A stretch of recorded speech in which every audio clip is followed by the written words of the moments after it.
Mata kena buka. Nah, tidak boleh mata kena buka. Tapi kadang-kadang dalam benda agama ni kita ni apa? Dipengaruhi oleh apa? Syaitan. Ya? Sebab itu ustaz-ustaz kata kalau kita mengantuk, kita sebut apa? Bismillahirrahmanirrahim 3 kali, apa tu sudah. Dia kalau senang kan sampai pukul 7 dia tak sedia apa? Dia tak mengantuk-ngantuk. So itu lebih kurang. So dalam konteks kesihatan ni apa kan abang? Kalian faham kata kesihatan ni? Kena jaga kesihatan apa? Kesihatan diri apa? Apa maksud kesihatan? Kesihatan menikah. Mahal.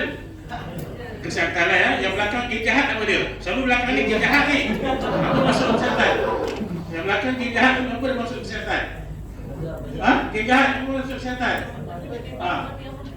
Kesihatan keluarga so kalau tengok itulah kesihatan ni, kalau tengok dia tajuk yang apa? Yang besar sebenarnya. Ya, so orang kata kesihatan badan lah, kesihatan mental, macam-macam lah. Itu atas dasar definisi kita sendiri. Ya. So dalam konteks kesihatan ni, apa yang kita nak tahu adalah jalan ni. Apa tu? Okey, apa yang dimaksudkan dengan kesihatan, definisi kesihatan? Boleh. So kesihatan ni apa dia? WHO kata adalah bermaksud apa dia? Satu keadaan kesejahteraan dari segi apa? Fizikal. Apa dia fizikal? Tubuh badan kita ni kena apa? Kena dalam keadaan yang terbaik. Okey. Yang kedua apa dia? Mental. Apa dia mental? Pikiran. Apa dia mental? Pikiran. Emosi, perasaan kan? Tak ada tekanan yang melampau. Ini juga adalah kena sihat juga ya. Tak, kalau ada tekanan pun kita dapat handle dengan baik. Mari ini berkaitan dengan emosi kita. So emosi pun kena jaga juga. Maknanya ini pun kena sihat. Ya. So yang kedua, okey. Yang tiga apa dia? Sosial. Apa dia sosial? Apa dia sosial? Pergaulan. Maknanya bila pergaulan ni maksudnya hubungan manusia dengan manusia. Tak ada berlaku di perselisihan faham, tak ada rajuk-merajuk ya. Mana pergaulan yang baik lah tu kan. Kita pergi majlis ilmu ke ini pergaulan yang baik. Yang tak baik ni maksudnya apa? Isak dadah ke kan. Apa ni? Berjudi, pergi clubbing ke ya. Ini kita bukan panggil sosial. Ini kita panggil apa? Sosial ya. Sosial. Yang ni sosial. Yang ni sosial. Ada pergaulan kita juga kena baik. Lepas tu penyakit pun tak ada ya. Lepas tu apa cacat pun tak ada. So inilah maksudnya kesihatan. Banyak daripada kita bila kita pasal kesihatan ni mau kepada apa? Kesihatan fizikal saja kan. Contohnya kakak ni jumpa kawan dia reunion kan. Satunya apa orang tanya? Kalau kalau orang Melaka Hawa kau lama tak jumpa kan. Apa dia tanya? Apa khabar kan? Engkau sihat ke kan? Kita tanya sihat dulu. Ada kita tanya kakak duit kau berjuta dalam bank ada? Tak ada kan? So inilah dalam konteks ini kesihatan ini sangat penting. Ini definisi daripada WHO. Apa WHO ni? World Health Organization. Ya, di dunia ini apa saja berkaitan dengan kesihatan kita rujuk kepada WHO kan? So daripada pandangan Islam pula, kalau kita tengok sama juga dengan WHO. Apa dia? Satu kesihatan dan semua dari segi apa? Fizikal. Sama dengan WHO tak? Sama. Mental sama. Yang tiga sosial sama. Yang tak sama adalah dari segi konteks rohani ini. Kesihatan rohani. Apa dia kesihatan rohani? Dalaman. Yes, dalaman kita kena sihat cantik tuan ya. 2 markah untuk anda ya. Boleh kahwin dah ya. Okey, maknanya apa?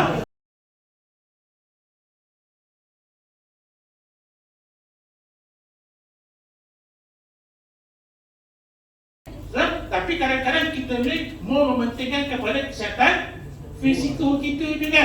Makan kambing bakar lah, kari ayam lah kan. Lagi sambal belacan, air sirap lah kan. Ini untuk apa? Fizikal. Roh kita juga perlu diberi apa?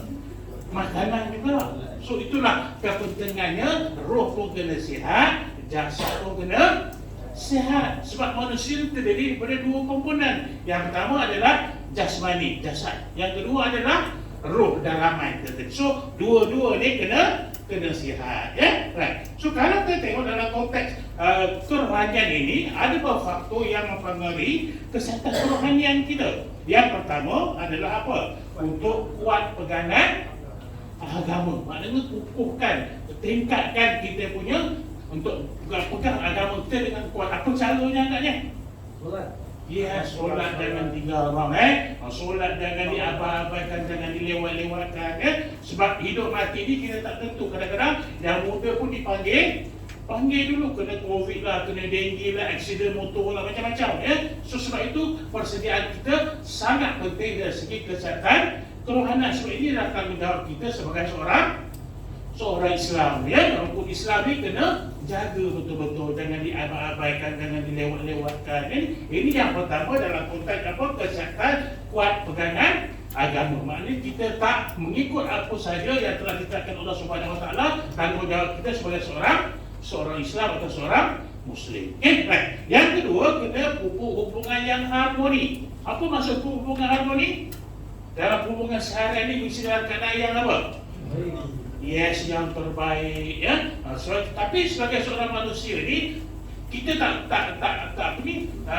kita ingat kita ni perfect, tidak. Setiap manusia ni ada kelemahan, kan? Ada melakukan kesilapan dan sebagainya. Sebab itu dalam surah Al-Balaq firman Allah, laqad khalaqnal insana fi kabad. Semua manusia ni akan sentiasa diberi ujian, akan sentiasa diberi kesulitan, sakit, demam, hilang harta benda, kan? Dalam konteks ini juga kena hubungan sebagai apa? Suami isteri kadang-kadang berlakunya pertengkaran, mengajuk dan sebagainya, So dalam keadaan kapur-kapur, dalam keadaan bertunang ni, ada tak mengajuk-ngajuk agaknya? Ada ke tak ada? Aku rasa orang tu seronok ke? Seronok tak tenang, jiwa tak terang. Yes, healing kan? Pergi healing. Healing ni apa? Healing ni maksudnya apa? Sakit jiwa. Bukan sakit jiwa, healing. Proses baik. Healing maknanya perbaikan.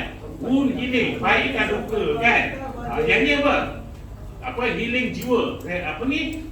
Baikkan jiwa, So, bagi macam-macam lah untuk stres, untuk mental ni macam-macam cara. Ada yang pergi healing lah, ada macam-macam cara terpulang kepada masing-masing. Tapi sebagai seorang Islam, kalau kita tak dapat apa-apa pun yang kita nak selesaikan, yang penting kena apa? Mohon dengan Allah Subhanahu Wa Taala. Kita ada Allah Subhanahu Wa Taala, So bagi orang yang bukan Islam, kadang-kadang mereka tak boleh nak settle down, dia pergi tingkat 4, dia buat apa?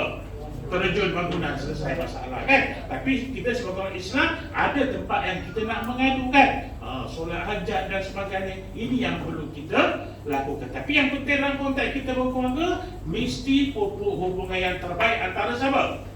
Yang penting suami dan isteri. Lagi siapa?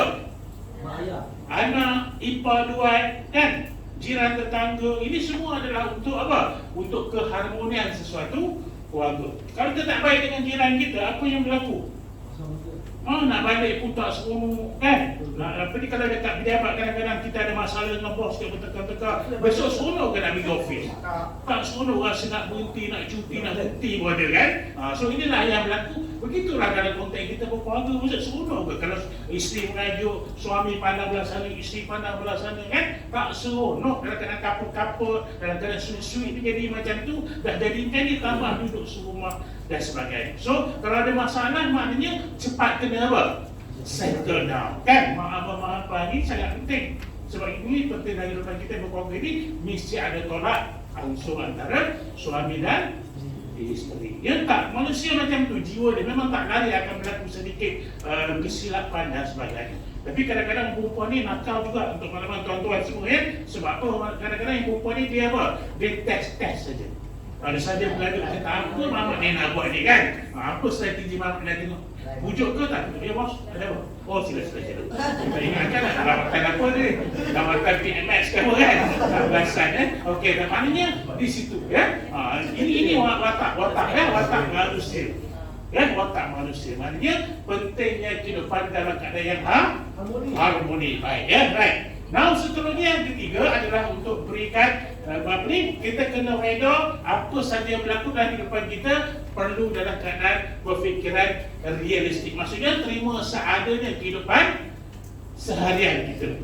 Ya, contohnya mungkin kita ni mungkin daripada keluarga yang berada, tapi mungkin pasangan kita kurang berada, mungkin pangkat dia rendah daripada kita dan sebagainya. Contohnya mungkin isteri ni pangkat tinggi, suami ni pangkat rendah. So kita kena terima hakikat ini adalah jodoh yang telah diberikan oleh Allah Subhanahu wa Ta'ala. Kita perlu reda, ya. So inilah jodoh yang terbaik untuk Tuhan bagi kepada kita. Mungkin yang lain akan datang kemudian. Dalam konteks ini bukan sahaja dalam konteks apa orang kata dunia saja, akhirat pun akan ada balasan dia. So sebab itu dalam kehidupan kita perlu realistik. Ya, maknanya kalau kita fikir kenapa jadi macam ni, menyebabkan tekanan emosi yang berlaku kepada kehidupan seharian kita. Ya, dalam konteks kewangan dan sebagainya. Right, kan?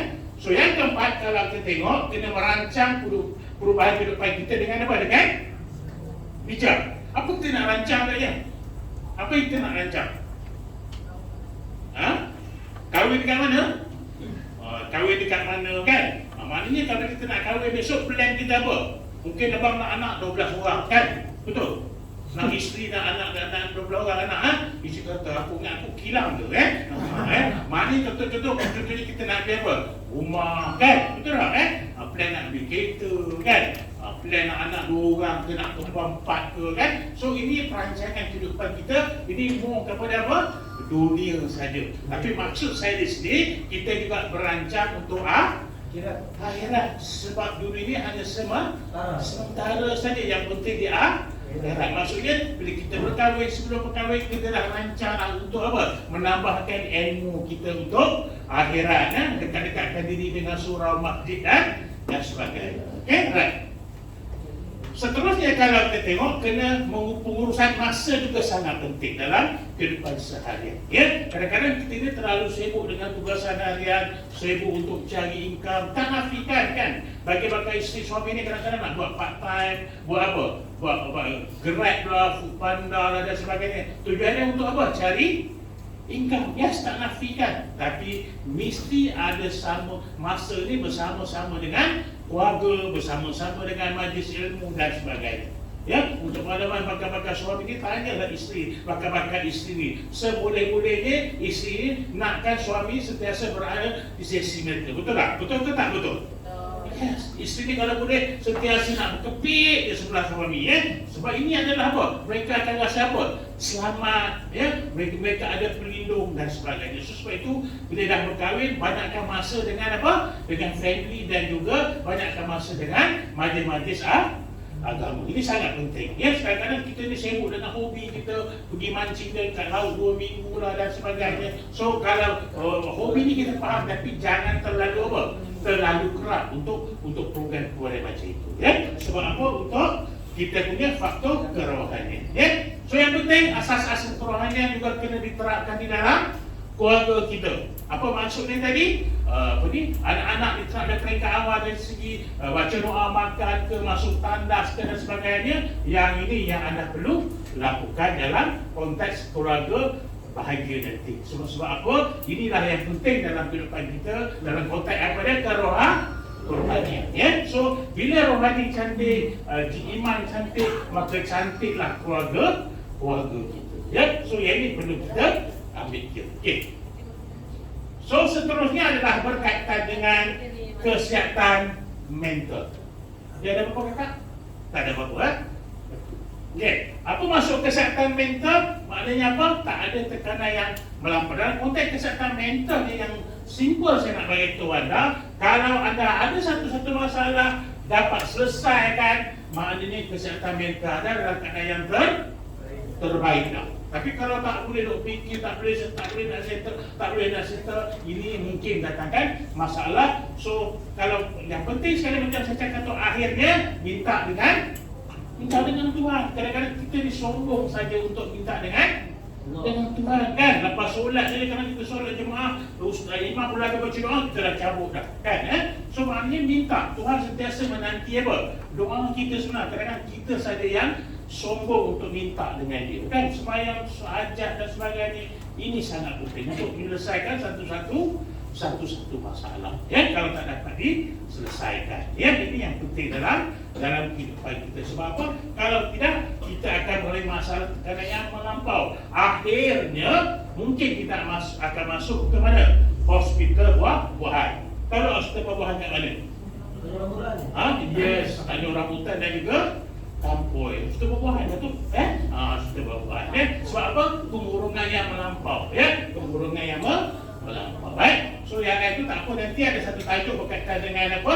Berkaitan dengan stres dan konflik. Ustaz akan jelaskan lebih lanjut. Ya. Right. So seterusnya adalah berkaitan faktor kesihatan fizikal. Yang pertama tadi apa?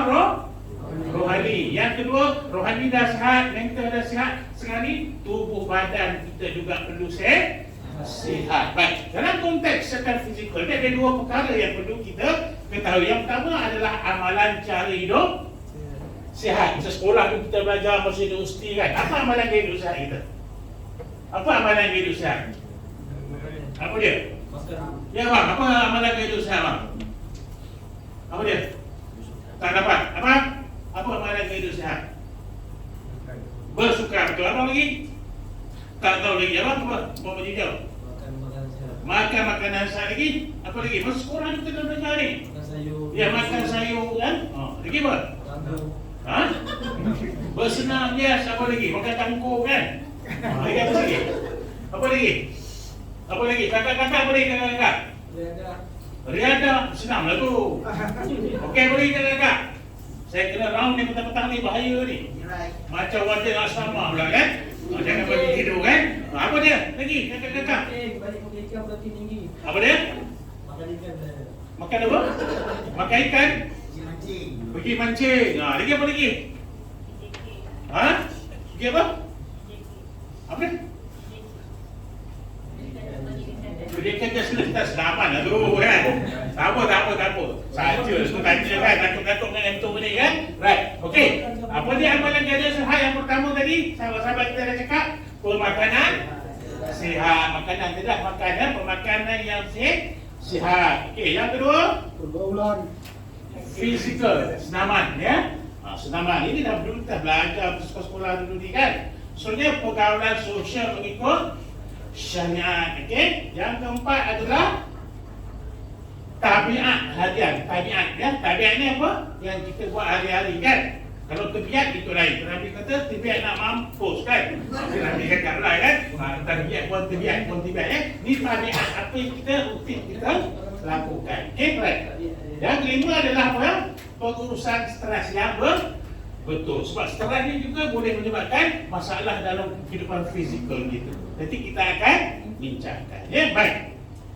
Now, kita lihat dulu kepada yang pertama, pemakanan sihat ya. So dalam konteks kita sebagai Islam ni, konsep pemakanan kita adalah halalan thayyibah ya. Apa maksud halal? Makanan yang dalam sembelihannya mestilah dengan sembelihan yang betul kan, urat merah putus dan sebagainya. Makanan yang halal. Kena ceklah sumber-sumber bagaimana untuk cari makanan yang halal. So yang kedua adalah apa? Thayyibah, makanan yang beri kebaikan kepada diri kita. So sebab itu konsepnya halal thayyibah. So dalam konsep halal ni tadi bukan saja kita tengok kepada ada logo halal dan sebagainya, tapi kadang-kadang sumber untuk apa?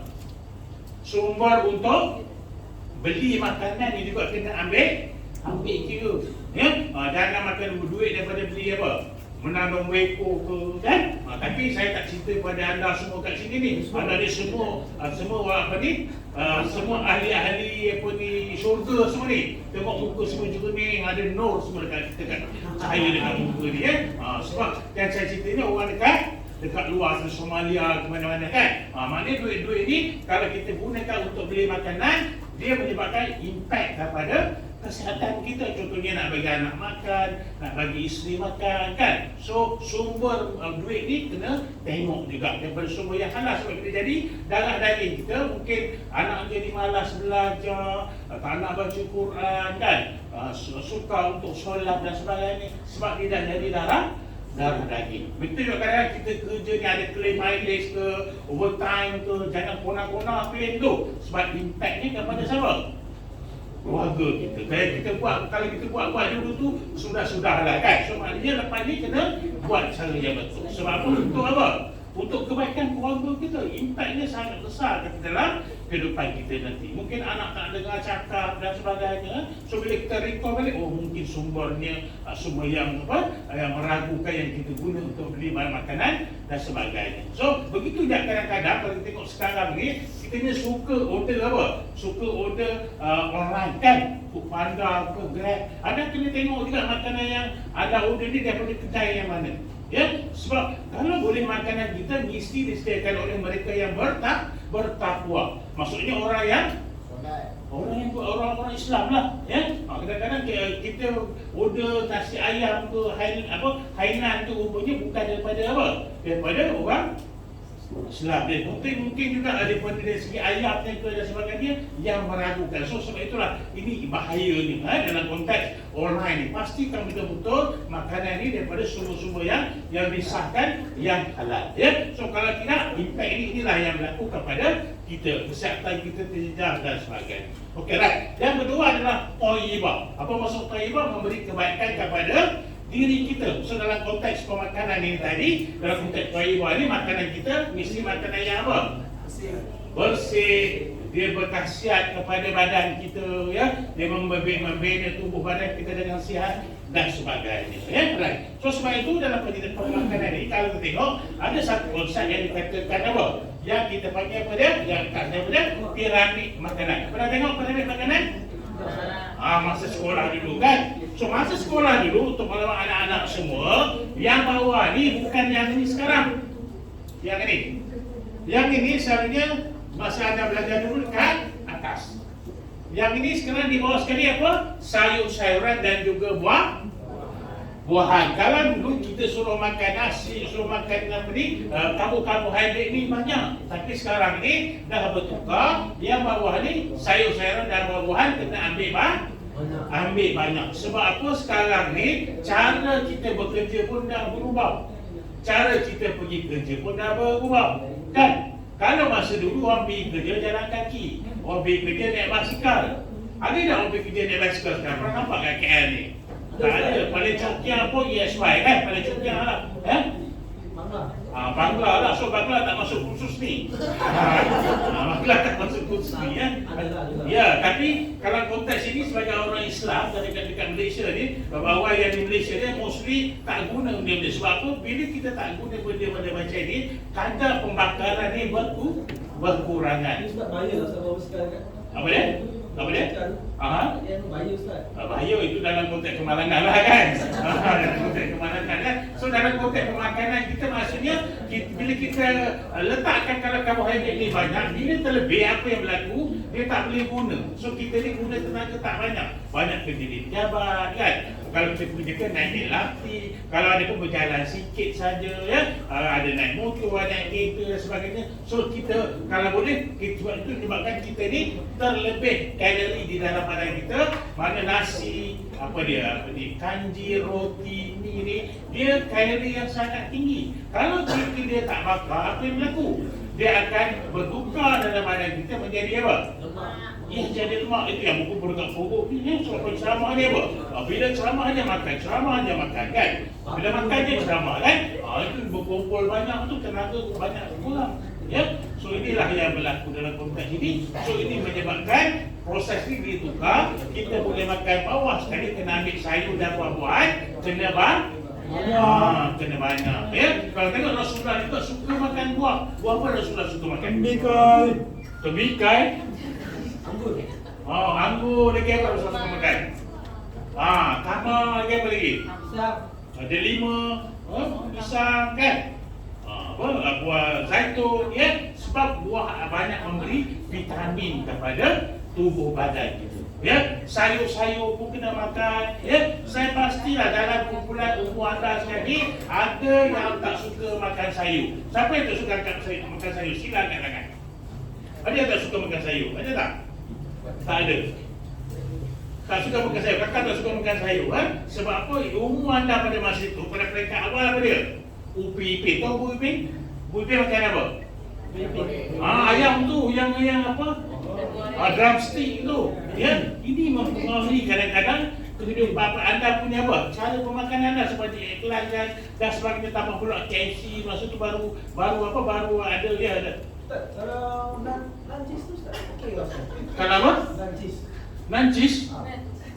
Nancis, Roti nancis. roti nancis okey ke tak okey? Ya, dia siap.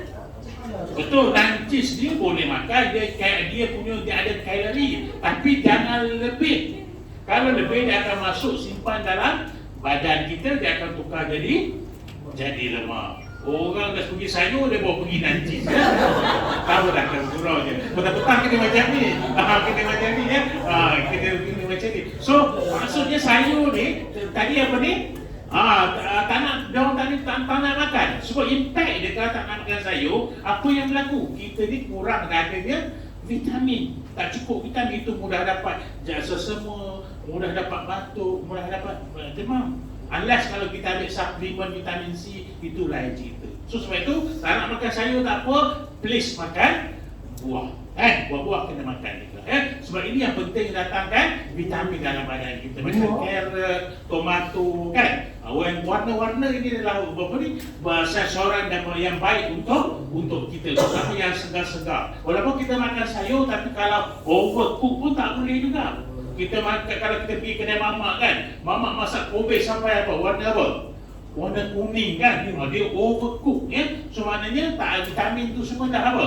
Dah habis, dah dipanaskan tadi. So sebab itu kalau boleh kena apa? Cilo-cilo ulam-ulam ini yang terbaik. Yang terbaik sekali. Dia macam kena ukur rukiah ke apa ni? Takut dia apa ni? Takut ada apa-apa ni kan terasuk ke apa ya? So yang ini ya. So maknanya yang bawah sekali kena makan banyak. Yang kedua ni tadi nasi kena ambil ikut keperluan saja. Ya, kalau kita kerjanya guna tenaga yang banyak, no problem, boleh ambil banyak. Tapi kalau kita sekadar kerja pejabat, sekadar satu mangkuk pun sudah memadai. Okey. Yang ketiga apa dia? Yang kelas ini. Ini adalah bahan protein. Apa dia bahan protein? Bahan macam ikan, kan? Daging, ayam, susu, telur. Ini juga penting dalam badan kita. Dia adalah untuk memulihkan sel-sel yang rosak di dalam badan kita. Setiap hari ada saja sel-sel yang musnah dalam badan kita. So protein dah bantu untuk proses pemulihan di dalam badan kita. So sebab itu kalau kita tengok ada makcik-makcik kita dulu bila bersalin pembedahan, diorang bagi makan apa? Makan sup apa? Sup ikan apa? Sup ikan haruan kan. Sebenarnya apa-apa sup pun boleh sebab dia penting daripada bahan protein. Tapi yang jadi glamour ikan apa? Ikan haruan kan. Sebab itu dekat pasar Pudu 1 kilo RM40 kan. Dia jadi glamour, dia jadi viral. So apa-apa protein. So sebab itu kalau di hospital pun kalau orang bersalin, operate, dia bagi makan telur. Sebab apa? Protein yang tinggi kan. Tapi kalau dekat kampung kita cakap jangan makan telur. Nanti apa? Nanah. So nanah ni bukan berpunca daripada telur, tapi akibat daripada jangkitan kuman. So right. So sebab tu bahan protein pun kena ada dalam badan. So lagi satu pemakanan kita adalah yang atas sekali tu adalah bahan perisa. Gula, garam, apa lagi? Minyak, ajinomoto, ya? Apa lagi? Kicap, kan? Cuma mayonnaise apa? Yang punya apa? Mayonnaise kan? Ini semua kena ambil sedikit saja. Ya? So sebab itu dirangkumkan dalam pemakanan anda mesti mengikut apa dia? Pinggan Sehat Malaysia. Okey? Apa dia pinggan Sehat Malaysia? Suku separuh. Suku adalah daripada apa? Bahan karbohidrat. Apa dia? Nasi. Suku lagi bahan protein. Separuh apa dia? Sayur-sayuran dan juga buahan. Air 6 hingga 8 gelas sehari. Ya, so ini maksudnya dalam bila anda berkeluarga pun Waimah sekarang pun ini adalah yang terbaik untuk apa? Untuk penyediaan makanan. So bakar-bakar isteri, bakar-bakar suami besok bila menyediakan makanan yang besar-besar mesti ada konten pertama apa dia? Karbohidrat. Yang kedua protein, yang kedua sayur-sayuran dan buah-buahan. Ini mesti ada. Contohnya kita dulu kita tak sempat balik rumah masak nasi, buat telur goreng saja. Kalau tak sempat masak sayur, buat apa? ulang-ulang salat ke apa ni, timun mesti kena ada. So ini menyebabkan kita punya menu yang komplit lah kita kata. Ya, tapi realitinya ada ke kita ambil satu mangkuk kecil makan kalau kita pergi kedai mamak lah contohnya? Ada yang ada tak? Bagi wanita saya pasti, saya yakin mereka buat. Tapi lelaki saya tak yakin lah. Selalunya akan apa? Penuh kan, apa tu sayur ke, kambing ke, ayam ke kan. Wanita sebab apa dia buat? Sebab apa mereka ni nak slim river kan. Betul, slim river kan. Nak slim river, nanti naik pelamin nampak apa? Oh dah lawa pengantin perempuannya kan. Tapi kata lelaki ni makan tak sudah-sudah kan. Tentunya macam itulah. Tapi cerita ni bukan di tempat lain, bukan dekat sini. Kat sini semua okey saja kan. So maksudnya di sini kita kena kawal pemakanan ni. Sebab apa kita kena kawal? Kalau kita tengok dalam konteks pemakanan ni, kalau kita tak kawal apa yang berlaku, menyebabkan masalah of course berat badan lah. Kita punya berat badan berlebihan dan juga menyebabkan bagi wanita mungkin boleh menyebabkan agak sukar dalam apa ni untuk hamil dalam konteks kesuburan itu tadilah. Begitu juga masalah pemakanan. Bila kita berat badan yang berlebihan, kadang-kadang kita lebih cepat lapar. Sebab benda badan besar, kita punya badan ni rasa tak cukup. Sebab tu cepat lapar, makan lagi dia akan bertambah. Begitu juga masalah sexuality juga akan berlaku kepada mereka-mereka ini. Dan juga mungkin bagi masalah darah tinggi, darah tinggi, diabetik atau diabetik, kencing manis, mana lebih baik, kencing manis ke kencing kawan? Lebih baik. Kencing kawan, kena kencing kan. Kencing rakyat, macam lah sekarang kan. Kolesterol tinggi So semua ni risiko kepada pemakanan kalau kita tak tak kontrol. So daripada sekarang anda kena start kontrol dah. Sebab apa? Kalau bila dalam konteks pemakanan ni, berat badan kita bertambah, agak sukar untuk apa? Untuk kita kawal lagi. So yang penting ni sekali kalau kita tengok yang ni lah tu darah tinggi, kencing manis, kolesterol dan sebagainya. Ada tak siapa-siapa mak atau bapa ada darah tinggi? Angkat tangan. Ada tak? Ada Kencing manis? Ada. Darah kolesterol tinggi. So ini laluan kita. Kalau family kita ada, kemungkinan besar juga kita akan ada dia macam ni. So sebab itu daripada sekarang dah start apa? Kontrol dah makanan kita, buat senaman dan sebagainya. So sebab itu kalau kita tak kawal, mungkin kita juga akan dianugerahkan penyakit ini juga oleh Allah Subhanahu Wa Taala. Kan? Nah, seterusnya dalam berkaitan dengan pergaulan sosial. Dalam konteks pergaulan sosial ni, kita ni ada adab dan ada batasan ni. Walaupun kita dah bertunang, kita couple, ada adab dia. Mana tak boleh kita ni bergaul macam suami dan isteri dan sebagainya. Ada batasan. Sebab kita memang kalau berlaku perkara macam ni, kadang-kadang kita duduk berdua, ada orang yang ketiga yang sedang menghasut. Bukan mengacau, menghasut. Kacau tak jadi, dia hasut kan. So bila hasut, kita bimbang akan berlakunya perkara-perkara yang jadi zina dan sebagainya. Sebab syaitan dia akan sentiasa menghasut kita, So sebab itulah kalau boleh, kalau maknanya adab tu kena ada dalam konteks kita belum berkahwin. Kadang-kadang ada orang dekat luar sana, bukan dekat sini lah. Saya cerita semua orang kat luar tak baik-baik ni dan tunang kapur-kapur macam suami isi hulu, kira naik motor dan sebagainya. Kita bimbang lah. Salah dosa dan sebagainya. So selagi tidak ada apa-apa ikatan, maknanya dalam konteks ini adalah dilarang untuk melakukan hubungan-hubungan kita. Ada adab tu. So sabarlah sikit. Dah bertunang, lepas tu lepas kahwin lantak koma lah kan. Buat apa pun so maknanya sebelum ni kena jaga adab. Sebab ada juga di kalangan mereka yang apa yang kita panggil, apa yang kita namakan sebagai apa? Golongan-golongan yang LGBT, homoseksual ni, apa yang berlaku? Mereka ni melakukan hubungan seks secara apa? Bebas. Golongan ni selalu mereka ni tak suka dengan satu pasangan. Seringkali akan bertukar-tukar pasangan. Hari ni orang lain, besok orang lain, besok orang lain kan. Besok baju hijau, besok baju hijau hitam tu macam-macam lah contoh-contoh So maknanya apa yang berlaku dekat sini akan berlakunya apa? Rebakkan. Rebakkan apa? Rebakkan penyakit kelamin, HIV, hepatitis kan dan sebagainya. So sebab itulah ada adab dan aturan. Ini sebelum kita Ustaz, kalau HIV ni, tanda awal dia macam mana Ustaz? HIV.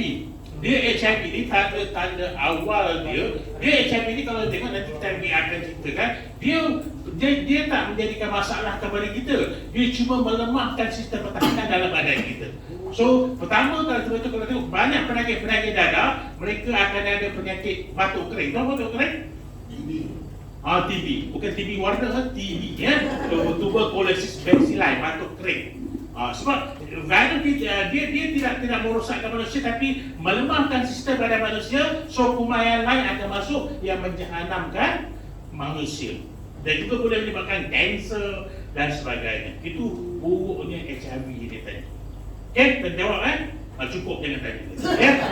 Tahu kurang-kurang lagi. Right. So maksudnya inilah yang berlaku kalau hubungannya apa? Hubungannya free, ketika free sex. So contohnya dia ada HIV, dia bersama dengan A dapat, bersama dengan B dapat, bersama dengan C. So maknanya rebakkan ni jadi besar lah. Sebab itu menurut kajian sekarang yang kita bimbang, berlakunya daripada HIV ini bukan di kalangan orang biasa macam ni, adalah daripada kalangan yang LGBT dan juga homoseksual. Sebab mereka ni mengamalkan macam itu. Walaupun dalam konteks dia anda tak tahu sebenarnya ada kempen yang mana dekat hotel tu ada disediakan kondom. Ini silent saja. Sebenarnya untuk apa? Protect benda macam ni. So sebab itu dalam konteks ini ada adab kita sebagai orang Islam kena jaga. Selagi kita ada ikatan, mana hubungan ini tak boleh. So begitu juga bila kita lepas kahwin besok, kena jaga juga. Isteri kena jaga kena taat kepada suami pun kena jaga kepercayaan isteri kan. Sebab berlaku kes-kes di luar sana yang mana apa yang kita panggil pasangan PJJ. Tahu tak apa dia pasangan PJJ? Pasangan jarak jauh. Contohnya isteri di mana? Johor. Suami di Sabah saja kan. Ya pak. Banyak apa yang berlaku di dalam kesunyian kadang-kadang dekat office ni kan. Ada lelaki dan perempuan mula sembang cerita pasal poster lama-lama dia apa? Dia jadi apa? Dia jadi tertarik, kesian. Mula-mula makan dua-dua tu pergi tak keluar kan. Lepas tu pergi ke mana? Pergi jalan kat luar sampai dapat sehingga check in hotel dan sebagainya. Ini berlaku dalam konteks kita dalam masyarakat sekarang. So sebab itu ada adab dia. So nasihat saya kepada anda, terutama pakai suami dan pakai isteri ni, kalau ada masalah personal jangan sekali menceritakan kepada orang yang berlainan gender. Maksudnya kalau perempuan jangan cerita dekat lelaki jangan cerita dekat perempuan. Ini mudah menyebabkan rasa kesihan, tertarik dan sebagainya. So sebab itulah banyak kes-kes perceraian berpunca pada masalah ini. So sebab itulah kita kena jaga. Maknanya kalau isteri ni kena taat kepada suami tadi. Kalau suami juga kena jaga kepercayaan isteri ni kepada ni. Sebab kadang-kadang kalau ofis bertepuk, bertampar dan sebagainya, ini adalah adab kita So itu juga kalau tengok contohnya kalau isteri nak keluar pun, katakan sama-sama duduk KL pun, katakan isteri nak pergi cokin, nak beli baju ke kan, call suami, tanya suami nak pergi cokin boleh tak kan. Kalau suami tak izin boleh keluar tak? Tak boleh, dah jadi derhaka kan. Dah jadi, sebab itu ini yang contoh yang kita tetapkan dalam konteks kita agama tadi. So ada apa? Ada batasan-batasan ini. Dalam konteks kesihatan, maknanya kita bimbang berlakunya dan kita kuman ini tadilah. Right. So seterusnya adalah senaman. Maknanya ini adalah satu juga yang penting dalam kehidupan kita untuk apa? Dalam konteks untuk apa? Fizikal kita. Ada bersenam tak? Pagi tadi dah bersenam belum? Dah bersenam belum? Apa dah bersenam lagi? Belum lagi? Apa? Belum lagi? Genjahat takkan apa cerita senyap Genjahat? Weh, genjahat tu teruk ni. Genjahat. Genjahat apa okey? So dah senam belum? Dah senam belum? Kena senam Bila kita bersenam pagi-pagi 2 rakaat, bersenam belum? Siapa yang belum tadi? Hampir 20 kali contohnya maknanya kalau kita tengok cantiknya agama kita ni dalam konteks kita melakukan solat pun telah ada satu gerakan untuk kita kita senang. Kalau kita tengok pagi-pagi kan, apa-apa yang kita pergi tasik tu dia buat apa? Tai chi kan, lembut je kan, senang tak? Ya, senang. Ini yang Tuhan dah jadikan dalam agama kita cantik dah. Subuh 2 rakaat kan. Zuhur berapa rakaat bang? Zuhur berapa? 5? 4. Zuhur 4. Asal bang? 18?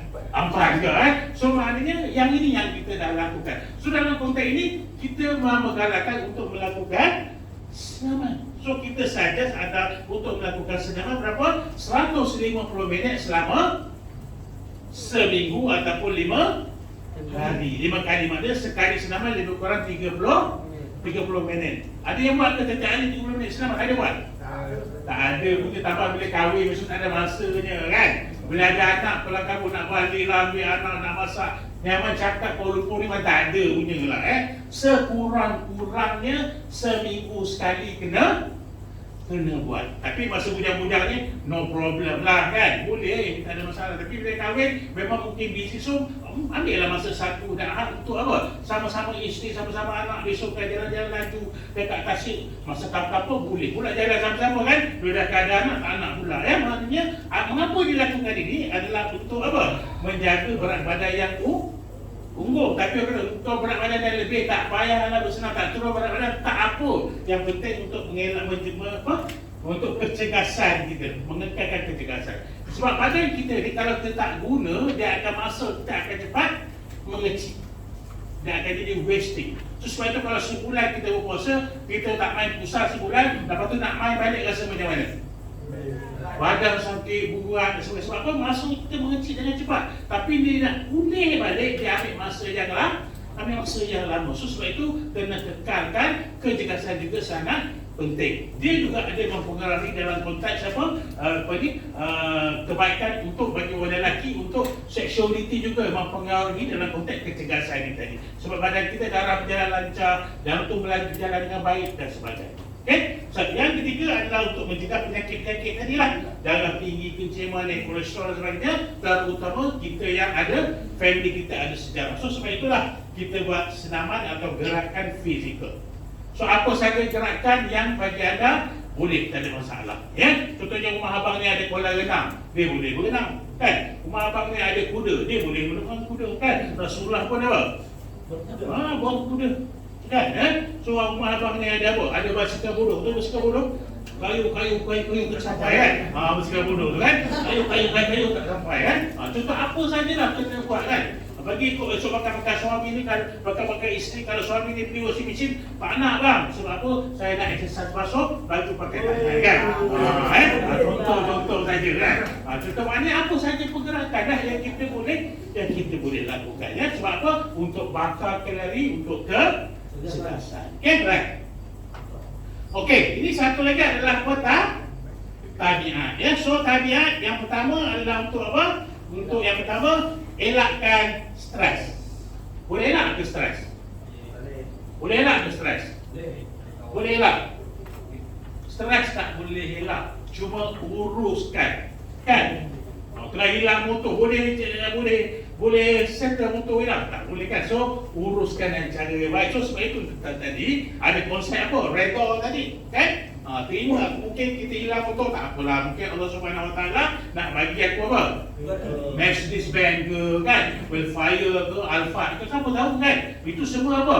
Ujian yang Allah nak uji kita. Tapi kalau kita dah hilang motor, maki hamun, mungkin Tuhan tak bagilah kan. Sebab itu kena reda. Mungkin tak ada rezeki, tapi Allah mungkin bagi yang lebih baik daripada yang hilang tadi. Contohnya macam itulah So sebab itu stres ini juga apa impak daripada kesihatan kita? Pertama, dia ada impak kepada jantung kita kan. Dan bila ada masalah, jantung kita jadi apa?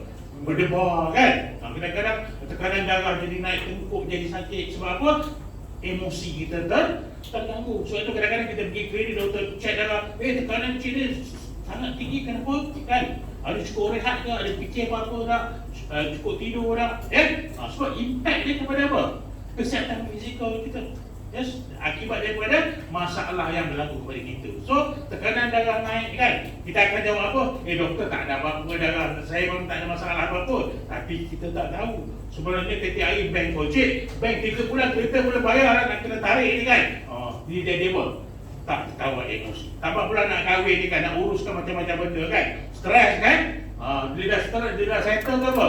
Lega, dah khusus tempat, clear. Lepas tu dah lagi pula nak masuk pula online. Perempuan pula contohnya macam itulah So maknanya kalau boleh kena siapa betul saja masalah kena settle down. Sebab apa ada impact kepada kesihatan kita. Begitu juga tidur. Tidur juga sangat penting dalam, maknanya bukan tidur, rehat So rehat yang terbaik adalah apa? Tidur. Tidur. Tapi janganlah waktu ceramah ni tidur kan. Waktu baca ilmu tak tidur kan. Sebab dalam waktu baca ilmu ni sebenarnya di sebelah anda ni sedang ada malaikat-malaikat yang sedang duduk bersama anda. So masa malaikat ni duduk, dia akan bagi apa? Rahmah, dia bagi rahmat. So bila terlalu rahmah, banyak sangat rahmat, itu yang mata kecil, kepala tunduk kan. Duduk atas meja, no problem, jangan atas lantai sudah. Dan teruk sangat terlalu banyak rahmah tu tadi kita faham. So maknanya di sini juga penting untuk rehat ini tadi. So kita tak boleh buat part time kerja siang malam sebab badan kita ni ada hak dia. Kalau kita tak cukup rehat, dia akan jadi apa? Sakit.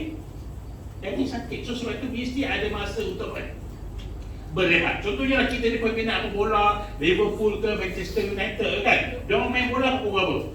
3 pagi, 4 pagi, 5 pagi kan. Kita tengok bola, pagi besok kita kerja, rasa macam mana badan?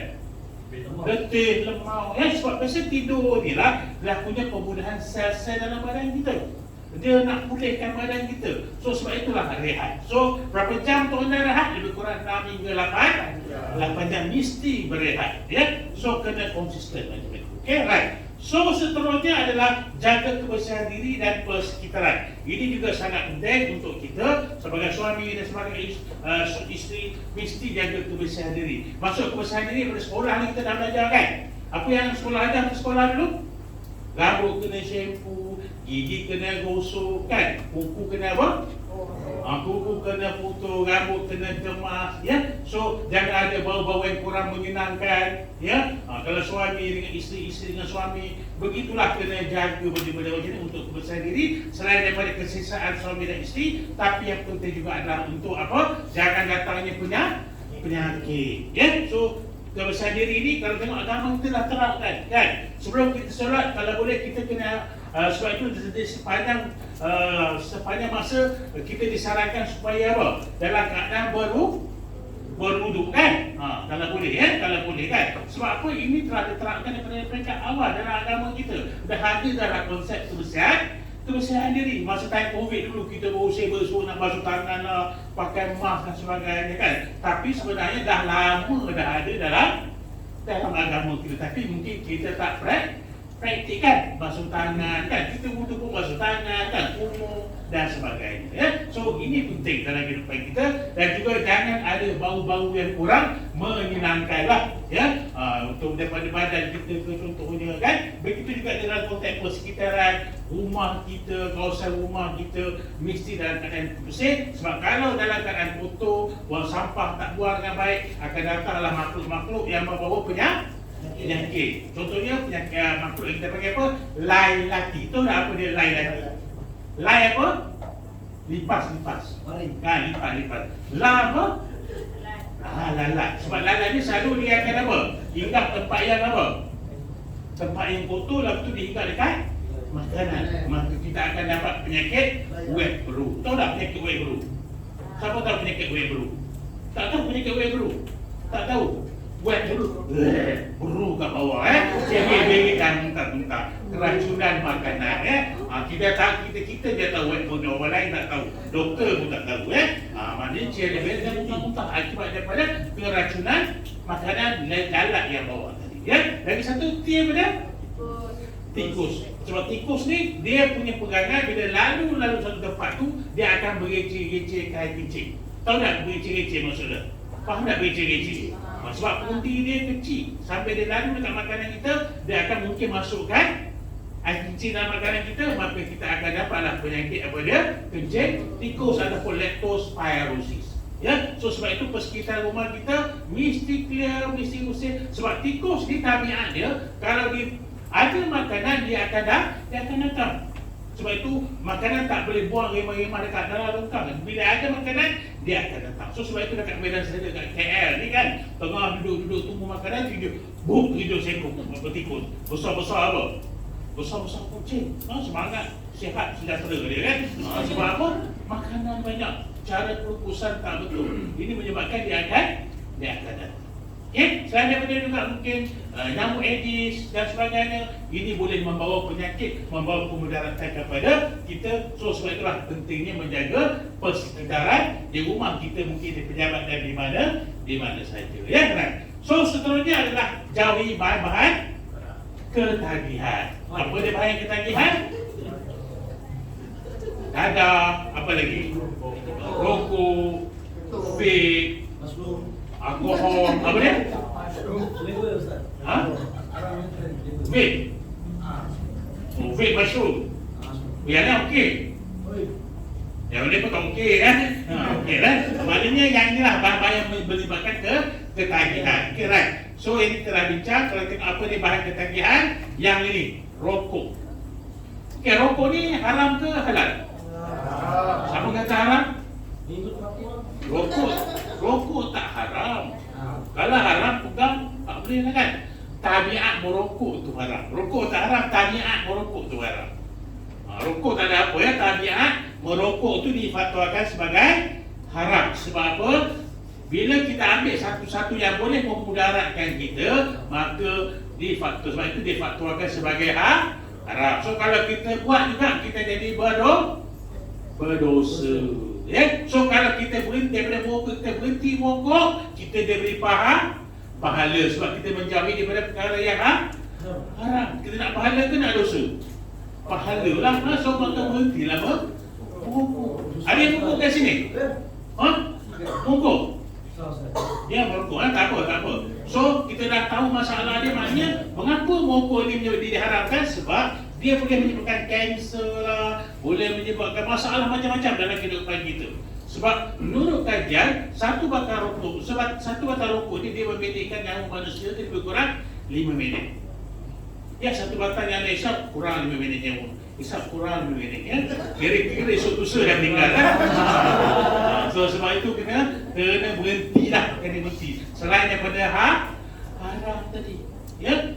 Semua orang kata makruh. Okey, makruh sekali buat makruh, 2 kali buat haram, 3 kali buat haram jadah ada kita di haram jadah So sebab itulah difatwakan sebagai haram ya, right? So ini contoh paru-paru mereka yang kanser akibat daripada rokok. Okey, nampak warna apa paru-paru dia? Hitam ya. Hidup lagi.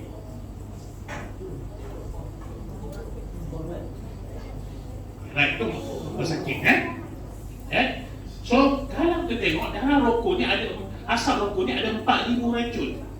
Yang bahayanya adalah 3. Yang 3 tu apa? Yang pertama adalah gas karbon dioksida. Yang kedua adalah nikotin yang menyebabkan kita jadi apa? Jadi ketagih tadi ya. So yang ketiga adalah tar mana? Macam tar jalan tu. Sebab itu warna paru-paru ni apa?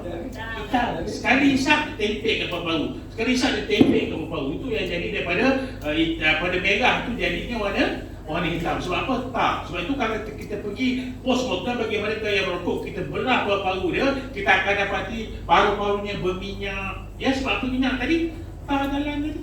Itu menyebabkan kanser tadi. Sebab itu difatwakan sebagai haram. Bagi mereka yang merokok, inilah warna paru-paru dia. Bagi mereka tak merokok, merah macam usi punya pusya gitu. Ya, merah cantik bersih ya. Tapi kalau anda fikir hitam itu penaman, teruskan risau.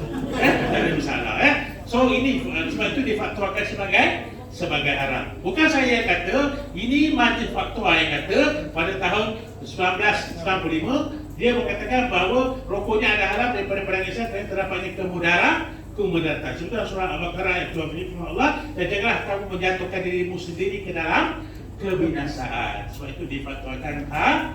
Kalau tak tahu, mati lepas ni dah kena apa? Dah kena stop. So kalau anda buat juga, saya dah lepas dah bagi tahu, anda lah yang jawab sendiri nanti. Ya, so sebab itu difatwakan sebagai haram. Tapi sebenarnya sukar bagi orang yang merokok ni untuk berhenti, betul tak? Sebab apa kadang-kadang mereka yang merokok ni memang nak berhenti, tapi tak tahu cara. So sebab itu bakal-bakal isteri ni, kalau ada bakal-bakal suami yang merokok, ujunglah supaya dia berhentikan tabiat ni dia tadi. Sebab apa? Bukan saja merosakkan diri sendiri, dia juga boleh merosakkan orang lain juga, suami, isteri, anak dan sebagainya. Ya, so kalau nak berhenti, ada jalan dia, ada pergi ke klinik mana-mana dekat Seradi, dekat tu, dekat mana, dekat apa ni? Dekat Ceras ni ada satu klinik yang mana dia klinik berhenti bungkuk. Mana-mana klinik kerajaan ada unit klinik berhenti bungkuk, akan beri rawatan, akan bagi ubat untuk menghentikan tabiat dia. So sebab itu kita kena ubah demi kesejahteraan keluarga kita, ya. So mengapa rokok ini tadi bahaya? Bukan dalam konteks kita saja, tapi kepada isteri ini tadi. Isteri tak merokok, suami merokok. Mana bahaya? Suami ke isteri? Isteri bahaya sebab dia terima lagi besar daripada orang yang merokok tadi. Sebab orang yang merokok ni hisap, dia pakai filter. Filter ni dia tak masuk semua, tapi isteri ni hisap, anak ni hisap, dia sedut apa yang berlaku, dia menyebabkan kesan kepada isteri ni tadi. Dia berkata, okey saya hisap dekat luar rumah. Tak, dia akan impact. Sebab apa? Bila anda bersamamu, faham bersamamu? Faham tak bersamamu tu? Impact juga masuk juga asap tu dalam badan isteri tadi. So impact dia kalau isteri dia tadi terkesan apa yang menyebabkan berlakunya, apa yang kita panggil kehamilan di luar kandungan.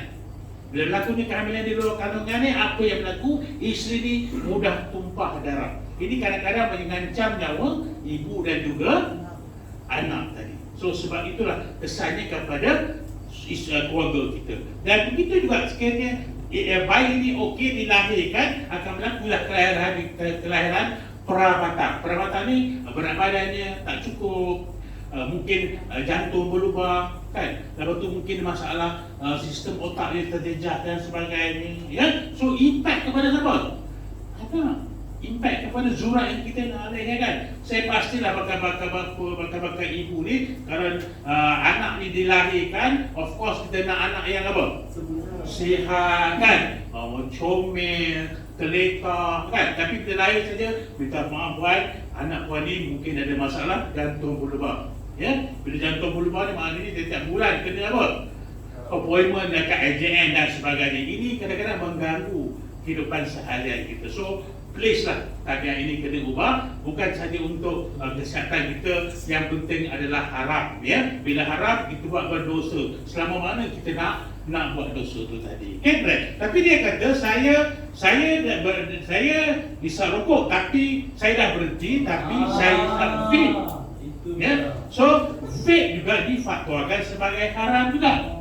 Sebab apa? Dalam vape ada satu bahan apa yang kita panggil propylene glycol, yang mana propylene glycol ni juga akan melekat dekat paru-paru, dia menyatakan kesan kepada kesihatan dulu. Pernah dengar kan, kita tengok viral dekat apa, TikTok ke, dekat mana-mana, menyebabkan dia paru ada gelembung pecah dan sebagainya. So sebab itu juga vape juga difatwakan sebagai haram. Begitu juga dekat kedai-kedai yang jual apa, shisha juga difatwakan sebagai haram. Dia ada karbon yang sangat tinggi, ya. So sebab itu kalau boleh buang tabiat ini, ya. Tak selesa sebenarnya. Tanyalah bakal-bakal isteri ni, nak ke suami yang merokok kalau boleh? Tak nak, tapi apa nak buat, kan? Kadang-kadang ini dah jodoh, kita kena terima hakikat. So suami kena berubah supaya kita suami selesa, isteri selesa. Sebabnya bila orang merokok ni kadang-kadang baunya kurang menyenangkan, ya. Jadi sesak nafas dan sebagainya. So sebab itulah kena ubah. So dalam keadaan merokok ni juga, dia ada dua je kebaikan dia. Tahu tak apa dia kebaikan orang merokok ni? Pertama, kita namakan pencuri tak masuk rumah. Yang kedua, awet muda. Sebab apa pencuri tak masuk rumah? Bila pencuri nak masuk, orang merokok ni dia betul ada orang tak tidur lagi, tak jadi masuk rumah selamat. Okay. Yang kedua, awet muda. Sebab apa awet muda? Tak sempat tua, meninggal. Itu awet muda. Itu dua kebaikan. Yang lain tak ada selain membazir. Satu kotak rokok berapa sekarang? RM17, 10 hari kalau tu dah 170, 20 hari dah sudah berapa? 340. Kalau 30 hari dah 400 lebih dah. Saya sarankan anda berhenti, duit yang nak beli rokok ni bahagi dekat bakal listrik. Oh ni 470, ini I punya duit, I tak rokok, you simpan. Sampai lepas kahwin 6 bulan, 7 bulan dah dapat kumpul untuk apa? Bayar catering ke, kan? Cameraman ke, apa lagi? Mak anda ke, kan? Mana nak pakai duit kahwin ni? So, buat macam tu. So, selain bakal-bakal isteri ni kena bagi semangat kepada bakal suami ni supaya berhenti dalam konteks untuk kesihatan dia. Ya? So, kalau tak tahan sangatlah cadangan saya, anda jangan ikut perasaan untuk merokok. Kita kawal rokok ni. Bila kita nak kawal, kita katakan aku nak merokok cuma lepas makan saja. Maknanya apa? Minum pagi sebatang, makan tengah hari sebatang, makan malam sebatang, 3 batang jelas hari. Sebab orang yang merokok tabiat dia, kalau dia dalam pori-pori dia akan start cari apa? Rokok. Cari rokok kan? Ini yang masalah dia. Sebab itu jangan rokok kontrol kita. Kita kontrol rokok. Boleh Kena stop lah tabiat ini tadi. Sebab apa? Untuk kebaikan zurat nanti. So lihat kepada apa? Zurat yang bakal dilahirkan. Anda mati tak apa, tapi zurat ni akan panjang. Takkan nak jadi masalah anak kita sakit jantung dan sebagainya. So yang ini kena ubah. Ya, baik. So lagi satu adalah berkaitan dengan penyalahgunaan dadah. Ini juga sangat bahaya kepada kita. Kalau masa dulu kita tengok penggunaan darah dan dadah ni jenis apa? Jenis ganja, apa dia sebagainya, dia tidak beri kesayangan sangat kepada kesihatan, tapi yang jenis syabu, ais batu, pil puder dan dadah sintetik ini memberi kesan kepada kehidupan sehari-hari kita. Tengoklah penagih dadah ni kadang-kadang sampai ke tahap jadi apa? Jadi orang yang sakit mental berjalan. Sebab apa? Kerosakan kepada otak dia bila kita menggunakan dadah-dadah yang berlebihan sehingga menyebabkan masalah sosial dan sebagainya. Sebab itu jangan sekali-kali kita cuba untuk dalam penyalahgunaan. So ini berlaku kadang-kadang kita ada masalah dengan family, suami isteri, kawan kita kau ada masalah. Okey, ini ada satu ubat yang mana bila kau makan ni kau rasa apa? Tenang, tak ada apa, hilang masalah. Yes, ada geng-geng macam ni yang jual pil puder. Sebab apa? Ini marketing strategi dia. Sebab apa dia nak jual? Bila dia jual apa yang berlaku? Dia dapat duit. Tapi ini dia masalah, once kita try sekali, kita akan apa? Terlibat sampai bila-bila. Ya? So, sebab pil puder, ais batu, syabu dia tahap dia punya test ni, tahap dia punya ketagihan ni sangat tinggi. Tak dapat duit tu dia bunuh bapa, bunuh datuk, bunuh nenek. Sebab apa? Bagi mereka penting untuk dapatkan duit untuk hilangkan ketagihan. Tapi bagi ganja dan sebagainya, mereka ni apa?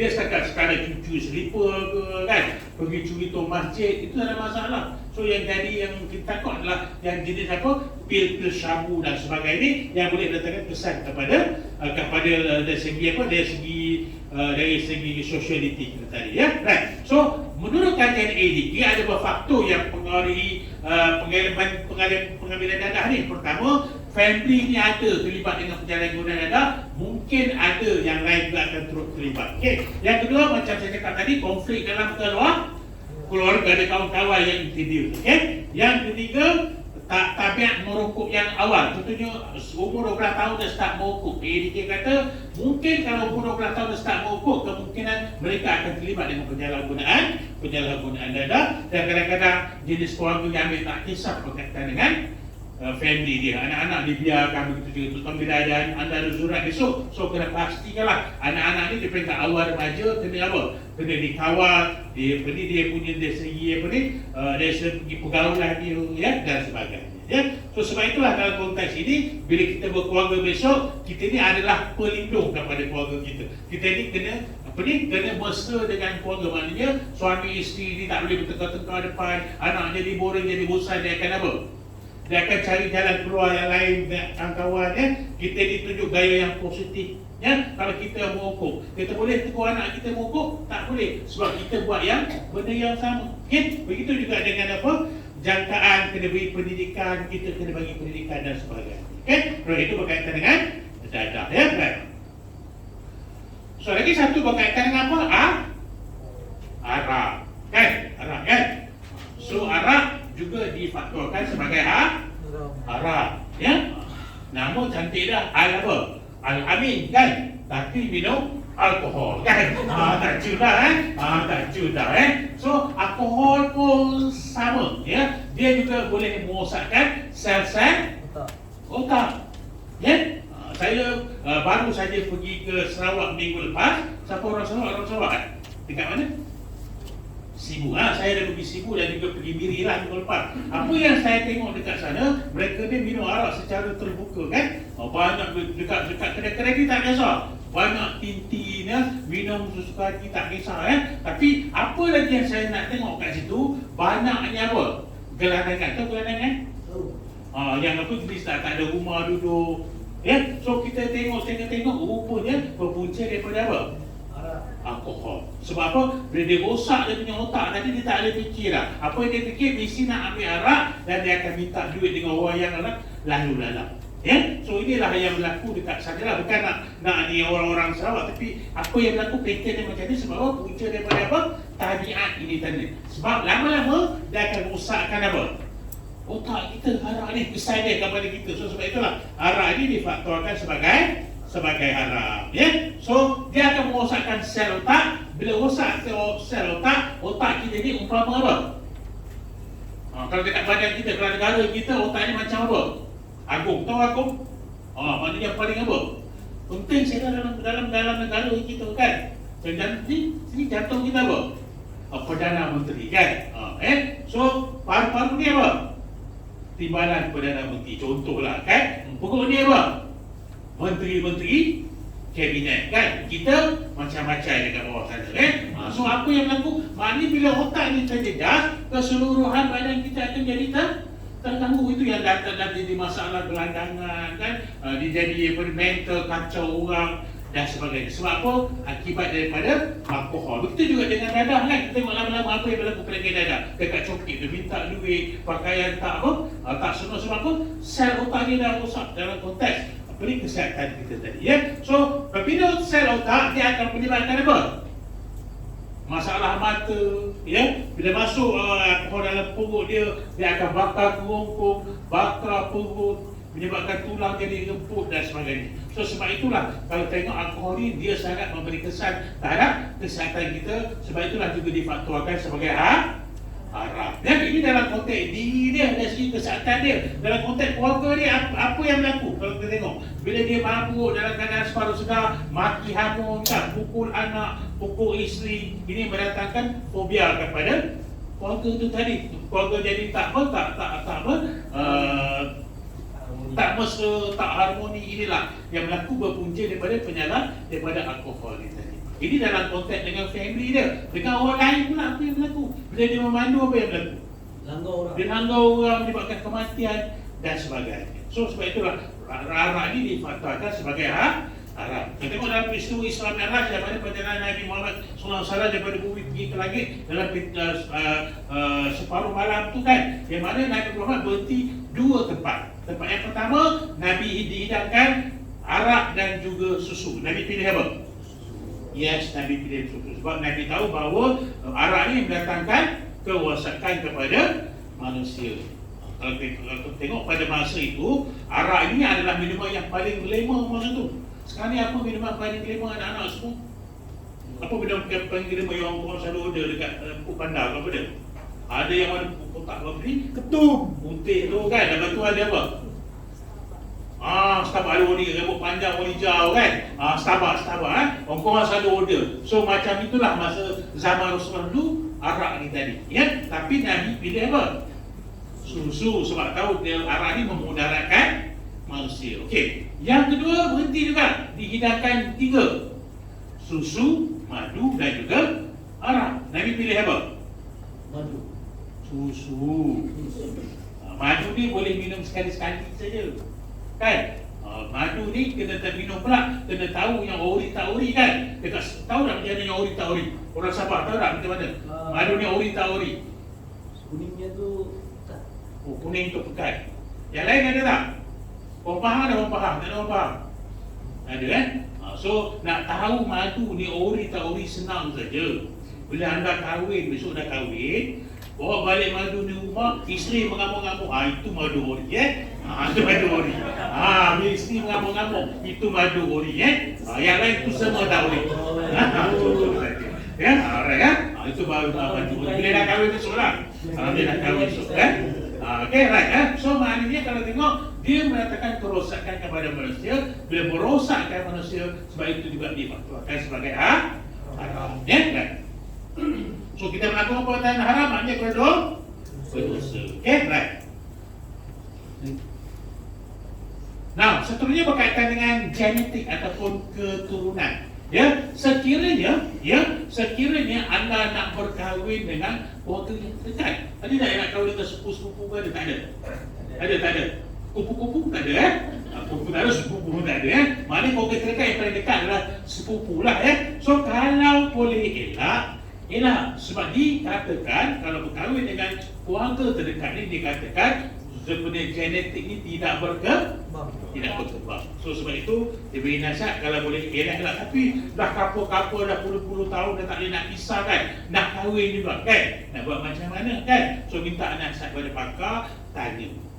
So selain daripada itu juga, kalau nak kahwin kena teruskan jugalah, kena buat macam mana kan. So kita doalah dengan Tuhan supaya kita ni dijauhkan daripada perkara-perkara yang tak baik kan. Ini cuma kajian daripada pakar-pakar sahaja Tapi walau bagaimanapun ada orang kahwin macam tu, tapi zuratnya okey dia So haraplah mereka punya keluarga ni dipermudahkan So begitu juga ada di kalangan mereka yang ada penyakit-penyakit yang boleh diwarisi. Contohnya penyakit-penyakit berkaitan dengan darah, leukemia, thalassemia dan sebagainya. Dia juga dijangka boleh diwarisi kepada zurat yang bakal dilahirkan. So kalau ada situasi ini maknanya tanya pakar, bincang minta pendapat dan sebagainya. So kalau boleh elaklah. Saya harap tak ada perkara ini berlaku kepada anda yang di dalam tadi. Okay, right. Seterusnya adalah berkaitan dengan apa? Saringan kesihatan. So saringan kesihatan ni pentinglah bagi anda. Dah buat saringan tak sebelum ni? Pernah buat saringan kesihatan tak? Pernah buat? Okey, kalau pernah buat, bagus. Sebab kalau dalam konteks ini kita kalau boleh setiap tahun mesti buat saringan. Orang memang kita belum kahwin ke, kita dah kahwin setiap tahun mesti kena buat. Contohnya lah, abang ada kereta? Ada, kereta apa? Kereta apa? Perodua. Kalau mekanik kata lepas 5 bulan servis lah. Servis. Kenapa servis? Takut rosak kan. So inilah juga dengan badan kita. Bila saringan ni, kita ni macam apa? Servis badan kita lah. Maksudnya setiap tahun mesti cari masa untuk buat saringan. Saringan kesihatan. Macam kereta kita, motor kita buat. Sebab apa? Nak jaga sayang jangan rosak kan. So begitulah dengan badan kita. So kenapa kita buat saringan ni?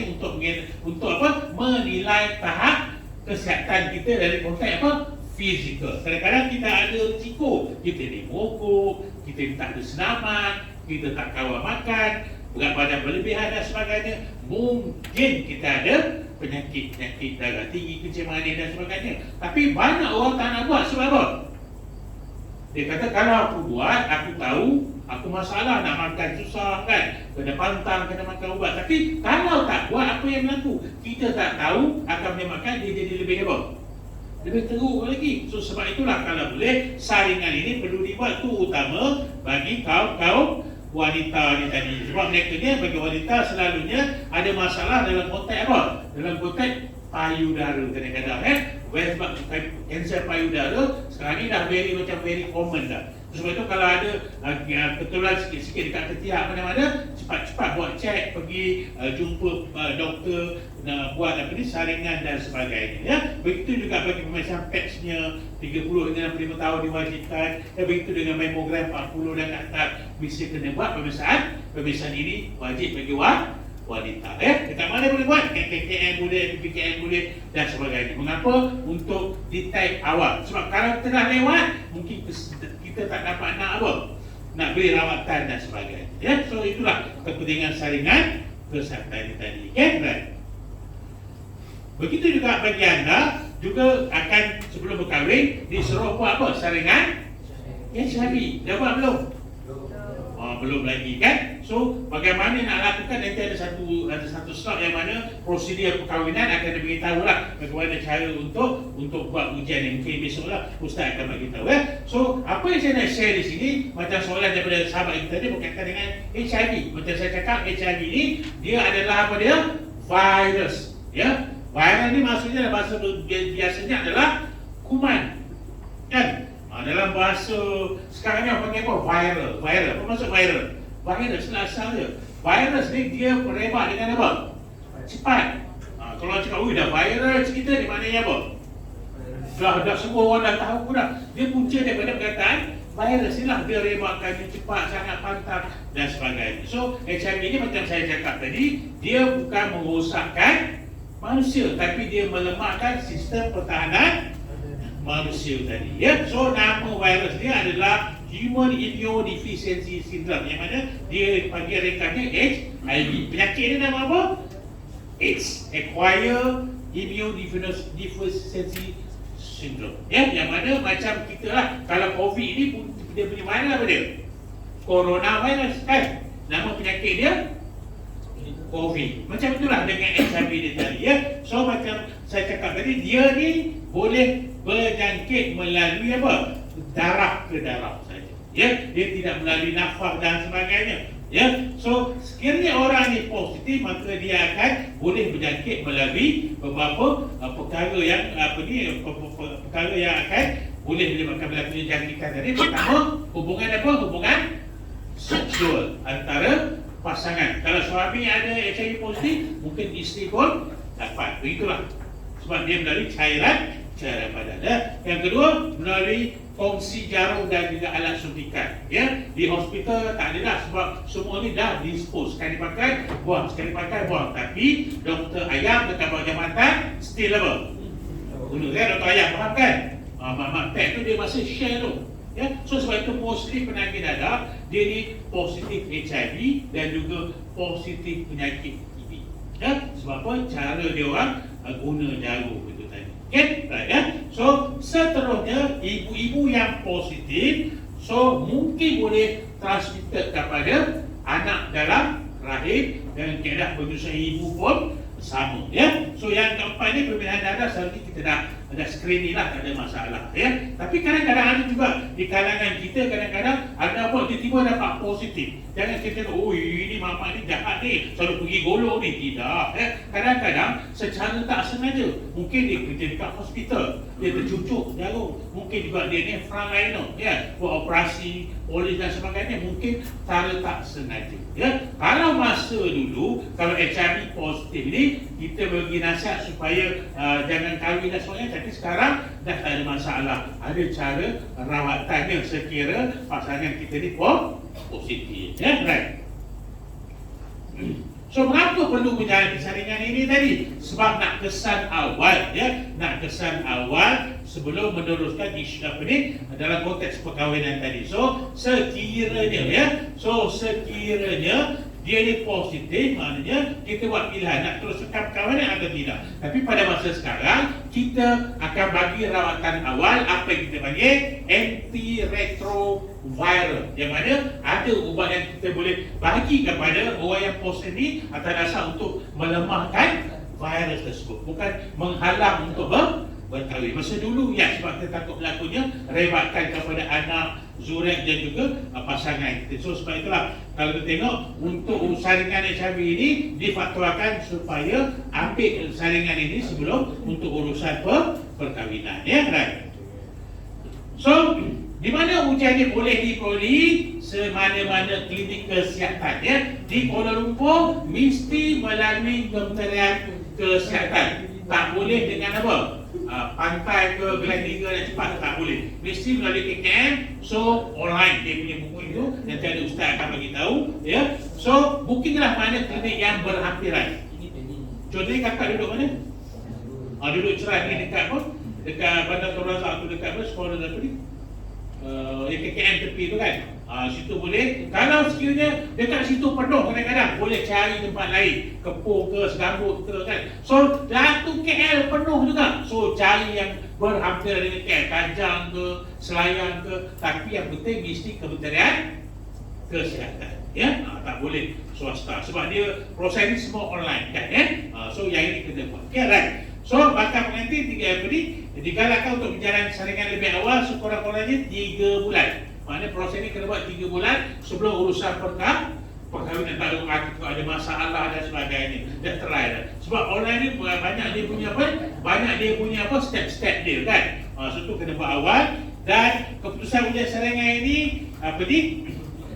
sah digunakan berapa lama? Lebih kurang 6 bulan. Maknanya validity ni cuma 6 bulan. So sebab itu nak plan kahwin kena plan betul-betul dah. Jangan nak tunda. Bila lebih daripada 6 bulan apa yang berlaku, anda kena buat second test. Ya, kena second test. Ya. So lebih 6 bulan maknanya kena buat yang kedua lah. Okay, right.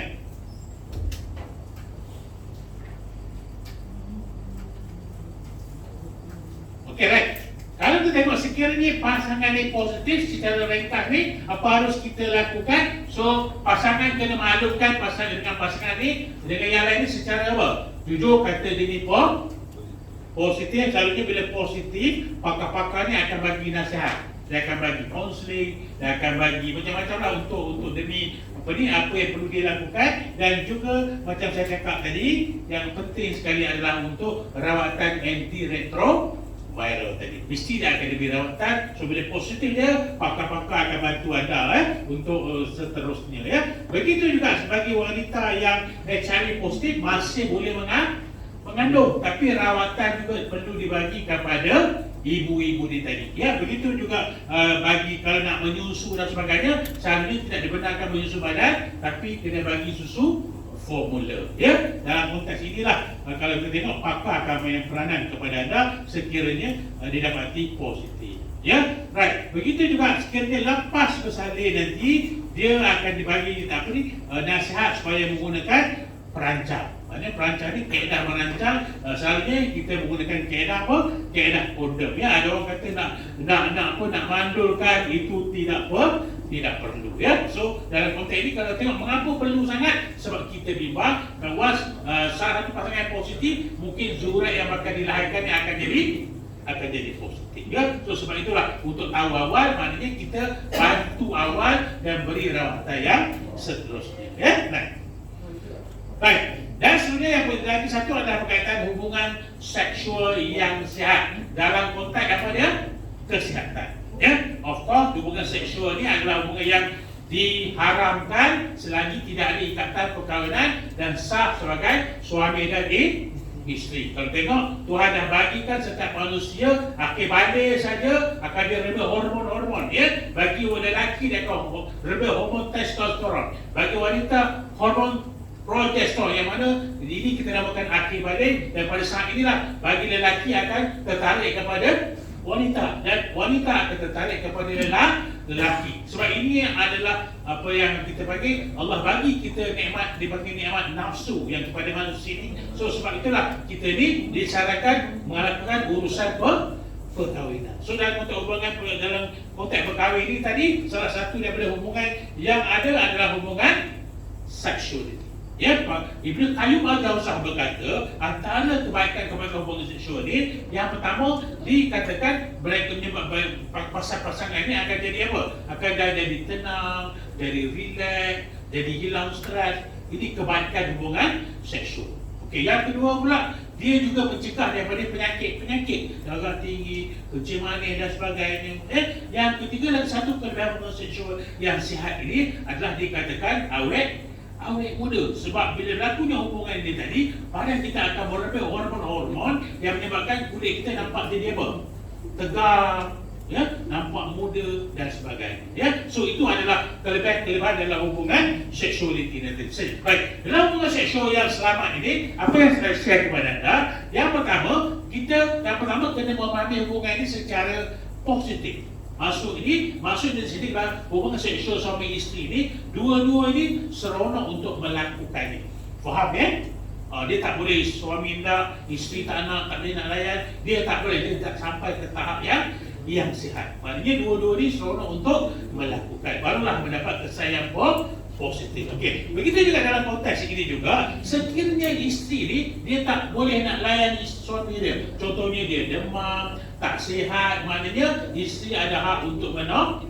Bukan hak suami saja. Banyak orang kata hak suami isteri ni mesti melayani suaminya sekira suami ni berkenaan. Tidak ya. Isteri ada hak untuk menolak sekiranya tak sihat atas dasar-dasar kesihatan dan sebagainya. Isteri pun ada hak untuk melayani suami, itu adalah hak isteri. Okay? Right. Dan begitu juga dalam hubungan seksualiti ini kena mengikut syariat. Ya? Hubungan seksual ni ada perkara-perkara yang dilarang. Maknanya diharamkan melakukan hubungan seksual. Kat mana diharamkan? Pertama, di tempat lapang. Tempat lapang, tengah pandang buat kerja, jangan buat kerja tengah pandang. Itu haram. Yang kedua dekat mana? Dalam masjid, diharamkan. Okey. Yang ketiga, waktu isteri dalam ihram ataupun suami dalam ihram. Okey. Yang keempat, waktu isteri ni uzur. Okay. Yang kelima, tidak mengikut saluran syariat. Faham tak? Hubungan liwat adalah diharamkan sama sekali. Wa ima anda telah bergelar sebagai suami dan isteri yang sah pun. Ya, sebab hubungan liwat ini akan menyebabkan pasangan bagi wanita dia tak akan rasa selesa. Ya, so sebab itu hubungan liwat adalah diharamkan sama sekali. Ya, hukum ini diharamkan walaupun anda bergelar suami dan isteri. Ya, so dalam konteks hubungan seksualiti ni kadang-kadang ada juga masalah dalam konteks ini tadi.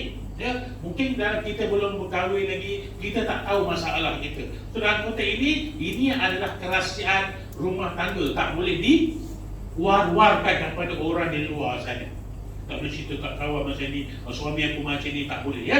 Ada pula dia masuk dekat Instagram, dia keluarkan pantun. Tahu pantun dia? Biar kurang beras, jangan kurang keras. Contohnya macam tu kan. Ada dia buat macam tu kan. Ini apa? Ini rahsia. Maknanya tak boleh apa?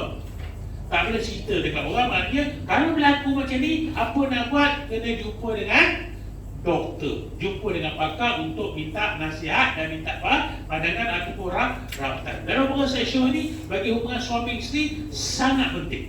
Ya, sangat penting. Maknanya isteri ni puas, suami ni pula barulah mendapat klimaks yang sangat baik. Ya, kalau tidak apa yang berlaku, katakan suami dah sampai, isteri belum sampai, maka yang menyebabkan isteri dalam keadaan stres dan sebagainya. Itu kadang-kadang emosi berubah, menyebabkan berlakunya pertelingkahan, masalah sikit daripada bergaduh dan sebagainya. Ya, so itu adalah antara masalah-masalah dalam hubungan seksualiti. Yang pertama dipanggil isu psikologi dan juga seperti depres dan juga stres. Sebab dalam keadaan stres, dalam keadaan depres ini dikatakan hubungan seksual ini tak bagus sebab dia tidak mendapat klimaks yang sihat. So sebab itulah adanya konsep konsep berbulan madu kan, konsep rehat, holiday. Sebab apa? Bila anda berdua tempat yang tenang, yang sunyi ini akan mendapatkan kesan yang baik dalam hubungan seksualiti ini tadi. Ya, okey, right ya. So yang kedua masalah dipanggil disfungsi eresi. Tahu tak apa dia maksud disfungsi eresi? Abang dekat geng jahat belakang, macam tahu tak apa dia disfungsi eresi? Jawab? Tak tahu. Lemah tenaga batin lah. Faham? Lemah tenaga batin. Yes, ya. Sebelum kita berkahwin, kita tak tahu kadang-kadang bila kita berkahwin, rupanya kita ni tidak sekuat yang dijangka. Sebab hubungan dalam lemah tenaga batin ni ada macam-macam kelas. Ada yang kelas D, kelas C, kelas E ya. Yang paling teruk sekali kelas E ni apa? Dia lebih macam dodol. Tahu dodol? Faham? Lebih macam dodol. Itu kelas E ni lah, paling teruk sekali ya. So sebab itu ada prosesnya. Sebab itu kalau ada masalah, jumpa dengan doktor, minta dapatkan perawatan. Sebab banyak di kalangan lelaki ni, dia apa? Ego. Ya, bila dia ego, dia tak nak pergi, dia tak nak nasihat. So siapa yang berani? Isteri yang berani. Ya. Kadang-kadang apa jalan dia pergi jalan pasar, dia beli ubat tepi jalan tu tadi kan. So kat jalan pasar banyak ubat-ubat tu, macam-macam ubat kat situ kan. So ini mungkin ada kesan kepada kesihatan kita. Okey, yang ketiga kita panggil ejakulasi pramatang. Tahu tak ejakulasi pramatang? Apa dia? Faham ke tak faham? Faham ke tak faham ejakulasi pramatang? Tadi berarti muncul. Yang ini maknanya suami cepat sampai. Isteri tak sampai. Isteri terkapar-kapar, ya, ejakulasi tak cukup dayung, itulah. Yang ni maknanya kadang-kadang kalau kuat berukuk kan, kita jadi macam ni bang, kuat berukuk kan, jadi macam ni, contoh saja, ya, maknanya ini yang berlaku, ya, maknanya ini juga kena jumpa dengan pakar, Yang keempat dia panggil sakit semasa melakukan persetubuhan, ya, bagi wanita mungkin ada masalah ketumbuhan dan sebagainya, ya, begitu dalam konteks ini panggil kontraksi vagina. Yang mana otot-otot vagina yang menjadi apa? Menjadi tegar, bukan lebih tegar. Lebih itu kabur kan. So, gerah-gerah aja, ya. Maknanya dalam keadaan stres, terutama di malam pertama kan, kadang-kadang wanita ni jadi apa? Takut dan sebagainya, dia akan menjadi macam ini, ya. So sebab itu apa-apa pun mesti dapatkan rawatan jumpa dengan pakar untuk apa? Minta nasihat. Sebab ini hubungannya sangat penting dalam konteks suami dan isteri tadi. Sebab ada juga berlaku puncanya tidak kepuasan, berlakunya bubar perkahwinan dan sebagainya. So sebab itu yang ini terjaga baik suami dan baik isteri, yang ini sangat penting dalam hubungan suami dan isteri. Ya, baik. Baik, setelah anda berkahwin, ya, setelah anda berkahwin hubungan kelamin normal, tidak merancang dan sebagainya, ya, lepas setahun didapati tak ada tanda-tanda yang isteri ini hamil, ya, maknanya dini tahap kesuburan menurun. So maknanya kalau lepas setahun tak ada tanda-tanda ini, maknanya anda kena buat sesuatu, jumpa pakar, minta nasihat, ya, sebab ini very common bagi negara-negara maju. Jepun, Korea, Singapura, tak ada surat. So mereka ni stres, sibuk kerja, kan? Ini juga tidak terkecuali mungkin berlaku di Kuala Lumpur sebab urbanisasi, ya, faktor perbandaran. Ini menyebabkan tahap kesuburan menurun, ya. So kalau di kampung tengok anak-anak 5 orang, 12 orang steady, kan? Tapi di Kuala Lumpur apa orang anak paling ramai pun 2 atau 3 saja. Sebab inilah yang berlaku sebab faktor-faktor stres, kerja balik malam, penat dan sebagainya. So sebab itu lepas setahun minta nasihat dengan pakar, jumpa. Unless anda merancang, itu lain cerita, ya. Okey, right. Dan seterusnya lagi, ya, sekiranya anda dibagi rezeki, umur yang ideal untuk hamil adalah 20 hingga 35 tahun, ya. Tapi kena kawan kata 18 dan lebih daripada 35 dikatakan mungkin ada masalah dari segi komplikasi dan sebagainya. Tapi ada yang orang umur 40 tahun mengandung okey, kan, tapi terpulanglah kepada masing-masing, ya. Tapi insyaAllah bila ada rezeki yang ideal, inilah umur dia. Bila diketahui bahawa isteri dia mengandung, so macam mana nak tahu isteri mengandung tak mengandung? Macam mana bang nak tanda apa tanda isteri mengandung? Tak tahu, tambah 2 hari lagi khusus, tak? Ya, haid datang lambat. Okey abang? Haid datang lambat. Berapa lama haid datang lambat dia? 2 tahun, 3 tahun? 2 bulan haid datang lambat, ya? Okey abang? Abang? Okey. Okey abang? Okey. Okey. Ini mengandung, kan? Okey, right. Berapa lama? 2 bulan. Semua ni ajaran sesat tadi. Okey, right. Okeylah dulu ni, okeylah, tanda-tanda tahulah haid dah terlambat. Tapi guru-guru yang dulu dia kata muntah lah, loya lah, kan. Makan topiang padan pun muntah juga, kan. Mengandung ke tak, So bila isteri ni komplain, dia kata abang dah delay period 2 minggu. Lepas 2 minggu rasa tekak dengan siapa? Takkan loya. Kata apa? Jakar, kan? Loya nak muntah, badan tak sedap. Apa harus kita buat? Beli abang tu. Pergi dekat farmasi, beli apa? Pregnancy test, kan? Ambil urin, titik. Yang dia punya test tu macam apa? Macam yang test untuk COVID tu, kan? Tapi dia ambil test COVID by urin tak jadi. Maknanya test tu kalau satu line negatif lah, 2 line positif. Ya, positif maknanya disahkan mengandung. Tapi yang ini jumpa doktor dulu, dapatkan apa? Pandangan, lepas tu pergi ke klinik, lepas 12 minggu, maknanya 3 bulan daftar di klinik ibu mengandung. Ambil kad apa? Ambil kad warna pink tu, di situlah selalunya akan diberi apa? Rawatan, diberi macam lah injection dan sebagainya. Pasal takut isteri mengandung. Apa dia? Ini semua ajaran sesat ni Okey right ya. So yang itu so sebab masa mengandung kadang-kadang lepas apa ni mengandung kadang ada masalah aja semasa mengandung. Okey right. So dari segi pemakanan macam mana? Pemakanan kadang-kadang bagi orang mengandung ni dia tak ada selera nak makan. Terutama 3 bulan peringkat awal pemakanan. Dia akan loya, muntah, tak boleh makan kan?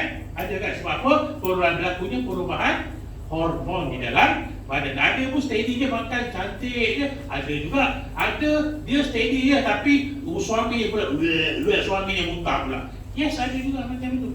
So bergantunglah kepada hormon-hormon ini tadi dalam badan isteri. Tapi selalunya berlaku 3 bulan yang pertama. So dari dalam konteks pemakanan ni, isteri kena ikutlah konsep pinggan sihat Malaysia. Ada karbohidrat, ada protein, ada sayur dan juga buah-buahan Tapi kadang-kadang ada doktor bagi vitamin. Kadang-kadang pergi cek klinik, dia doktor bagi vitamin yang warna kuning, kita panggil folic acid. Banyak orang tak nak makan.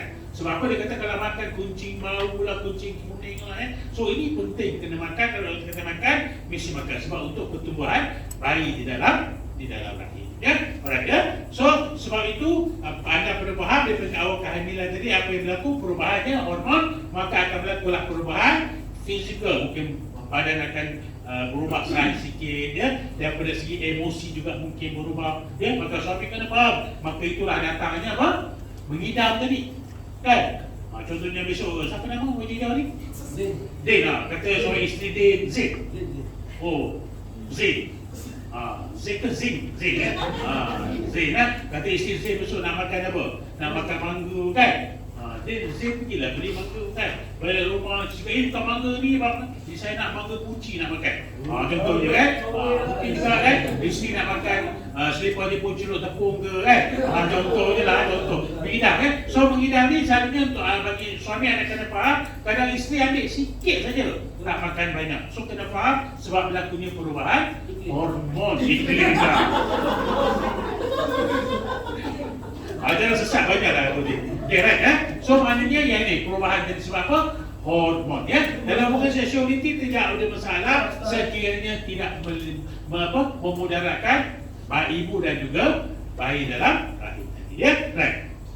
Now bersalin di kat mana? Bersalin insyaAllah di hospital yang ada kelengkapan kecemasan terutama kelahiran yang pertama sebab ada dekat Facebook dia kata tak payah pergi hospital, boleh bersalin dekat rumah. Sebab terutama mungkin ada yang tak kerja kerjaan, kadang-kadang untuk bersalin dekat hospital ni kos yang sangat tinggi. Kalau operate kena 14,000, 16,000, dia jadi apa? Takut nak bersalin dekat hospital swasta. Itu juga dengan hospital kerjaan kadang dia dah charge tak kan. So bahaya di sini kalau buat bersalin dekat rumah tiba ada masalah boleh mengancam nyawa ibu dan anak tadi. So sebab itu bersalin, terutama bersalin yang pertama mesti di hospital yang ada kelengkapan kecemasan. Contohnya kakak besok nak bersalin dekat mana? Ampang Puteri, kakak Pusrawi, kakak Glenica, kakak Hostel mahal tau, biar padan muka dia orang ni. Biar padan muka dia orang contohnya sebab apa? Berilah kesesaan kepada isteri kan. Sebab Zura yang nak bakal dia lahirkan ni tadi tu, tapi tak ada masalah. Hospital kerjaan pun dah okey sekarang ni tak ada masalah. Tapi yang penting yang ada kelengkapan kecemasan. Tapi jangan dekat rumah, hospital, klinik kecil-kecil, ini bahaya. Okay right. So begitu juga semasa kelahiran ni kalau boleh bakal-bakal suami ni mesti berada di samping isteri dia tadi. Masa melahirkan ada orang tak boleh tengok darah, tidak ada, kena lihat bagaimana Zura ini dilahirkan. Isteri ni yang bersambung nyawa untuk melahirkan Zura anda tadi So lepas bersalin anda kena take care isteri dan anak ni tadi. Sebab dalam lepas bersalin kadang-kadang ibu ni terlalu letih, penat, hilang darah, hilang air dan sebagainya, dia menyebabkan emosinya berubah. Itu yang kita namakan dia bergoyang tu. Faham? Dia pernah kadang bergoyang. Dia pernah nak bunuh anak, nak buang anak Dia macam-macam lah. Dia merau dan sebagainya. Sebab apa? Emosinya. Sebab tak ada orang orang bantu dia. So, sebab tu bakal Sopri kena faham. Lepas misalnya, please take care isteri dia. Sebab dia dalam keadaan penat, anak orang tak ada orang jaga. Kadang-kadang, bila dulu tak ada baby, bila tengah malam dia nak menyusu, menangis, dia kena bangun, anda kena faham. Situasi ini menyebabkan kadang-kadang isteri ni jadi stres yang melampau, menyebabkan berlakunya meroyak ataupun kita panggil postpartum blues. Okay, right. Now, so lagi satu isu adalah berkaitan dengan penyusuan ibu. So lepas saja bersalin, kalau boleh bakal ibu ni kena introduce apa? Breastfeeding. Sebab dia adalah satu makanan yang terbaik untuk apa? Untuk bayi. Lepas 6 bulan, lepas tu dia akan dibagikan susu, dibagikan makanan-makanan tambahan. Ya? Okay, itulah antara kebaikan susu ibu ni tadi. Ada antibody, ya? Dia tak ada masalah alergi, kan? Kandungan nutrisinya tak berubah, kan? Sebab kalau kita tengok, kalau yang ada susu 5 bulan ni, 3 bulan susu lain, 6 bulan susu lain. Bagi ibu, penyusuan ibu ni tak ada masalah. Sehingga berapa? Sehingga 6 bulan. Ini kebaikan untuk ibu, kebaikan untuk baby, untuk ibu pula, badannya akan ikut dalam dalam saiz yang normal semasa belum mengandung, ya. Dia juga menyebabkan kurang risiko kanser dan sebagainya. Ini kelebihan breastfeeding, ya. Baik. Dan sebenarnya ada satu isu adalah berkaitan dengan apa? Imunisasi ataupun pelarian. Banyak ada grup kat Facebook juga, dia tolak yang kita panggil anti-vaksin. Yang mana pelarian ini sangat penting untuk anak-anak. Sebab apa? Bila kita bagi pelarian, dia akan develop antibody untuk mencegah penyakit-penyakit ni lah. Macam tuberculosis, diphtheria, tetanus, pertussis. Ya, sekarang ni halat pertussis dah naik dia punya. Sekarang ni tengah kecoh boleh kan? Pertussis batuk pokok ni tengah naik sangat ni, ya. So maknanya kita buat ini untuk apa? Untuk mencegah anak kita terlibat daripada penyakit tadi. So ikutlah jadual dia. Bila lahir saja dia akan bagi BCG dan juga hepatitis 2 bulan, 3 bulan dah ikut jadual yang telah diletakkan. Mengapa? Untuk mencegah anak kita terjadi kepada penyakit. Bila kita buat imunisasi ini, badan dia develop antibody, bila berjangkit maka dia akan dapat lawan. Sebab ada grup aktivis dia kata, kalau anak ni terkena, dia tak ada antibody, dalam lama dia akan develop antibody. Yes, kita tak nafikan, tapi kita bimbang masa itu badan baby dia tak baik, tak kuat, maka dia akan mendapat penyakit itu. So sebab itulah imunisasi ini perlu dilakukan kepada anak-anak besok, ya. So lagi satu isu berkaitan dengan merancang keluarga, ya. Hukumnya adalah haruslah. Pada masa dulu memang kita kata hukumnya adalah haram. Sebab ada berkaitan dengan hadis Nabi yang nak umatnya banyak di dunia. Tapi kita ni, walaupun kita banyak, kita nakkan umat yang berkualiti. So sebab itu diharuskan atas dasar bukan untuk memandukan, tapi untuk menjarakkan anak, ya. Sebab itu jarak antara satu anak dengan satu anak, kita tema yang paling minimal adalah 2 tahun. Maknanya bila anak dah besar sikit, barulah untuk apa? Dapat baby yang lain. Sebab kalau terlalu rapat, kita tak boleh apa? Tak boleh nak cater, tak boleh nak anak-anak beri fokus kepada anak yang tua tu tadi. So yang tua ni akan terlambat. So sebab itulah kalau boleh merancang jarak satu anak dengan satu anak adalah 2 tahun. Tapi nak memandulkan itu diharamkan, ya. Cuma menjarakkan anak saja. Okay, right? So ini adalah apa ni? Contoh-contoh kaedah merancang keluarga, tahu kan? Pil perancang siapa pakai? Isteri ke suami? Isteri. Suntikan hormon siapa pakai? Isteri. Implantan siapa pakai? Isteri. Alat jalan lahir pupus siapa pakai? Isteri. Kondom siapa pakai? Tengok pengorbanan isteri itu, ya, banyak untuk anda. Sebab dari segi ubat-ubat perancang keluarga ni kena ada impact kepada badan. Kadang-kadang badan naik sekali, dia adalah apa? Dia adalah hormon, ya. So sebab itu ada satu cara kaedah, apa yang kita kaedah semula jadi kiraan melalui apa? Kalender, kan? So yang ini waktu apa? Hijau ni waktu uzur, yang biru ni waktu selamat, dan warna merah ini adalah waktu subuh. Maknanya kalau nak merancang, elak-elakkanlah bersamamu ni waktu subuh tadi, ya. Kalau tidak, dia akan terlajak laris, kan? So ini kaedah untuk secara azam, tak ada apa-apa makanan yang kita, ubat yang kita nak guna pakai lah. Yang satu kaedah azam. Tahu saya daripada kaedah azam ni? kaedah asal tu lah. Pancung. Dengan kata bahasa senangnya, pancung dua, faham? Asal tu. Asal kan? Itu bahasa senang tu lah. Kadang tak faham kan? Sebab kamu ni dia ni sikit kan? Dia marah dia kan? Okay, right. Kesihatan mental kita abaikan saja. So baik. So kesihatan mental kita ada ustaz yang bincang. So yang akhirnya kalau kita tengok yang ini ya, dalam konteks ini kebaikan dia. Apa kebaikan kita dalam pengurusan kesihatan ini tadi? Ya, yang pertama adalah untuk apa?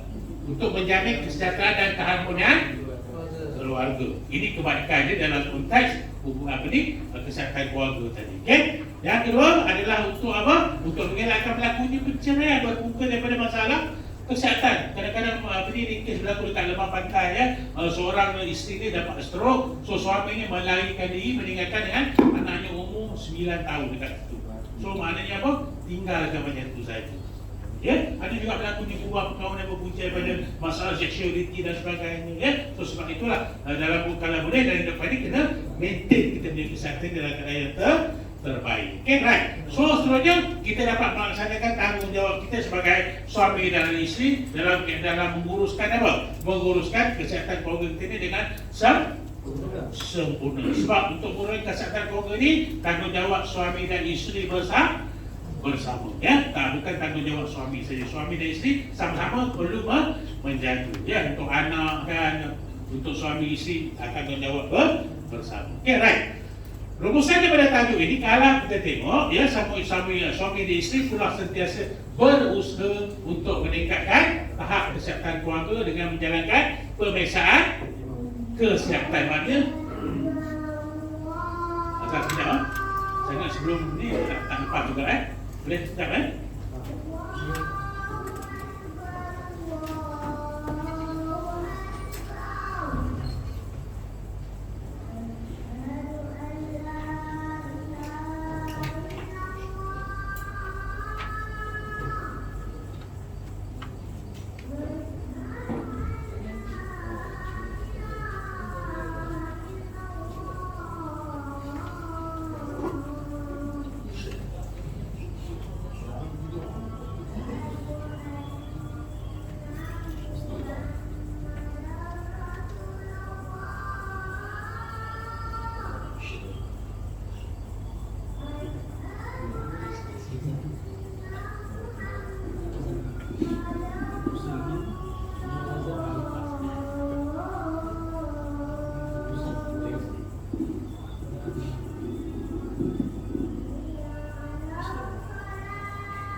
baik. Sikit lagi ya. Okay, right. So, maknanya kalau kita tengok suami dan isteri ni tanggungjawab dia untuk menjaga keluarga kita dalam keadaan yang terbaik. Maknanya kalau ada sakit, cepat-cepat kena dapatkan rawatan. Jangan pergi tok bomo lah, sinsir lah, delay kan. Terutama berkaitan dengan kanser payudara ke kanser cervix. Kadang-kadang orang apa, dia kata oh ini rawatan buat kampung dan sebagainya. Ini kadang-kadang mendatangkan bila lambat saja mungkin impact dia ada kesan dalam konteks perawatan di hospital ya. Memang kadang-kadang anak-anak ni mungkin demam tinggi, kena cepat-cepat, jangan tunggu-tunggu minum air badak dan sebagainya ya. Sebab kalau anak baby ni bila demam tinggi, lama dia akan jadi apa? Dia akan jadi apa? Dia akan jadi sawat kan? Sawat ni atas ke bawah? Atas angkasawan, bawah sawan. Atas angkasawan ya, atas angkasawan ya. So right. So sebab itulah kalau kita tengok bagi dalam konteks kesihatan ini tadi, kita hendakkan rumah kita ni maknanya dalam keadaan yang berkualiti dan bersasiap tinggi, bukan saja di dunia tapi di mana? Di akhirat juga. So tanggungjawab kita lah untuk membentuk keluarga kita besok. Mungkin Zain dan lain-lain ni, maknanya adalah yang akan jadi khalifah kepada keluarga anda. Besok bimbing keluarga betul juga dengan isteri ini supaya semuanya dalam keadaan terbaik di dunia dan akhirat. Ya, wallahu a'lam ya. So apa yang terbaik adalah Allah Subhanahu Wa Taala. So apa yang kurang tu mungkin kelemahan daripada diri saya minta maaf banyak-banyak ya. So ada apa soalan? Saya pasti tak ada soalan. Zain ada soalan? Tak ada Zain? Ada. Okey, ada soalan yang lain? Yang jahat datang macam okey? Are you okey? Berat ha? Berat ha? Okey ya. So kita jumpa lagi, insyaAllah jumpa lagi. Saya sudah dengan wabillahi taufiq wal hidayah. Wassalamualaikum warahmatullahi wabarakatuh. Saya serahkan kepada Encik Ali. Waalaikumsalam warahmatullahi wabarakatuh. Terima kasih kepada Bagi Syazan atas pengusian tajuk kesihatan ni.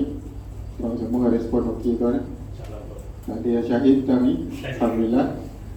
So ya, nombor 3 nak sambung balik dengan lepasan. Yang setuju ke? Ya, sambung kan? Okey. Kita sambung esok lah. Okay. So untuk slot kita yang terakhir petang ni kita akan cover esok. So itu bahagianlah program kita untuk hari ini. Betul lah ni, kau main.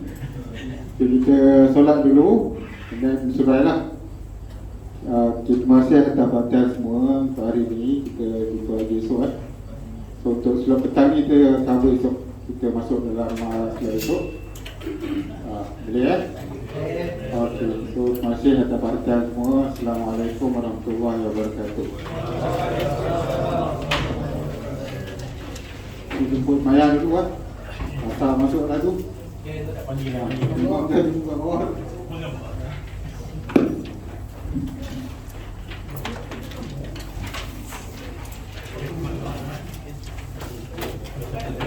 Selamat pintu baru. Selamat pintu baru. Selamat pintu baru kan. Ini pintu baru kan. Okey. Teruskan. Hey. Minta maaf dengan banyak orang. Okey, selamat pintu.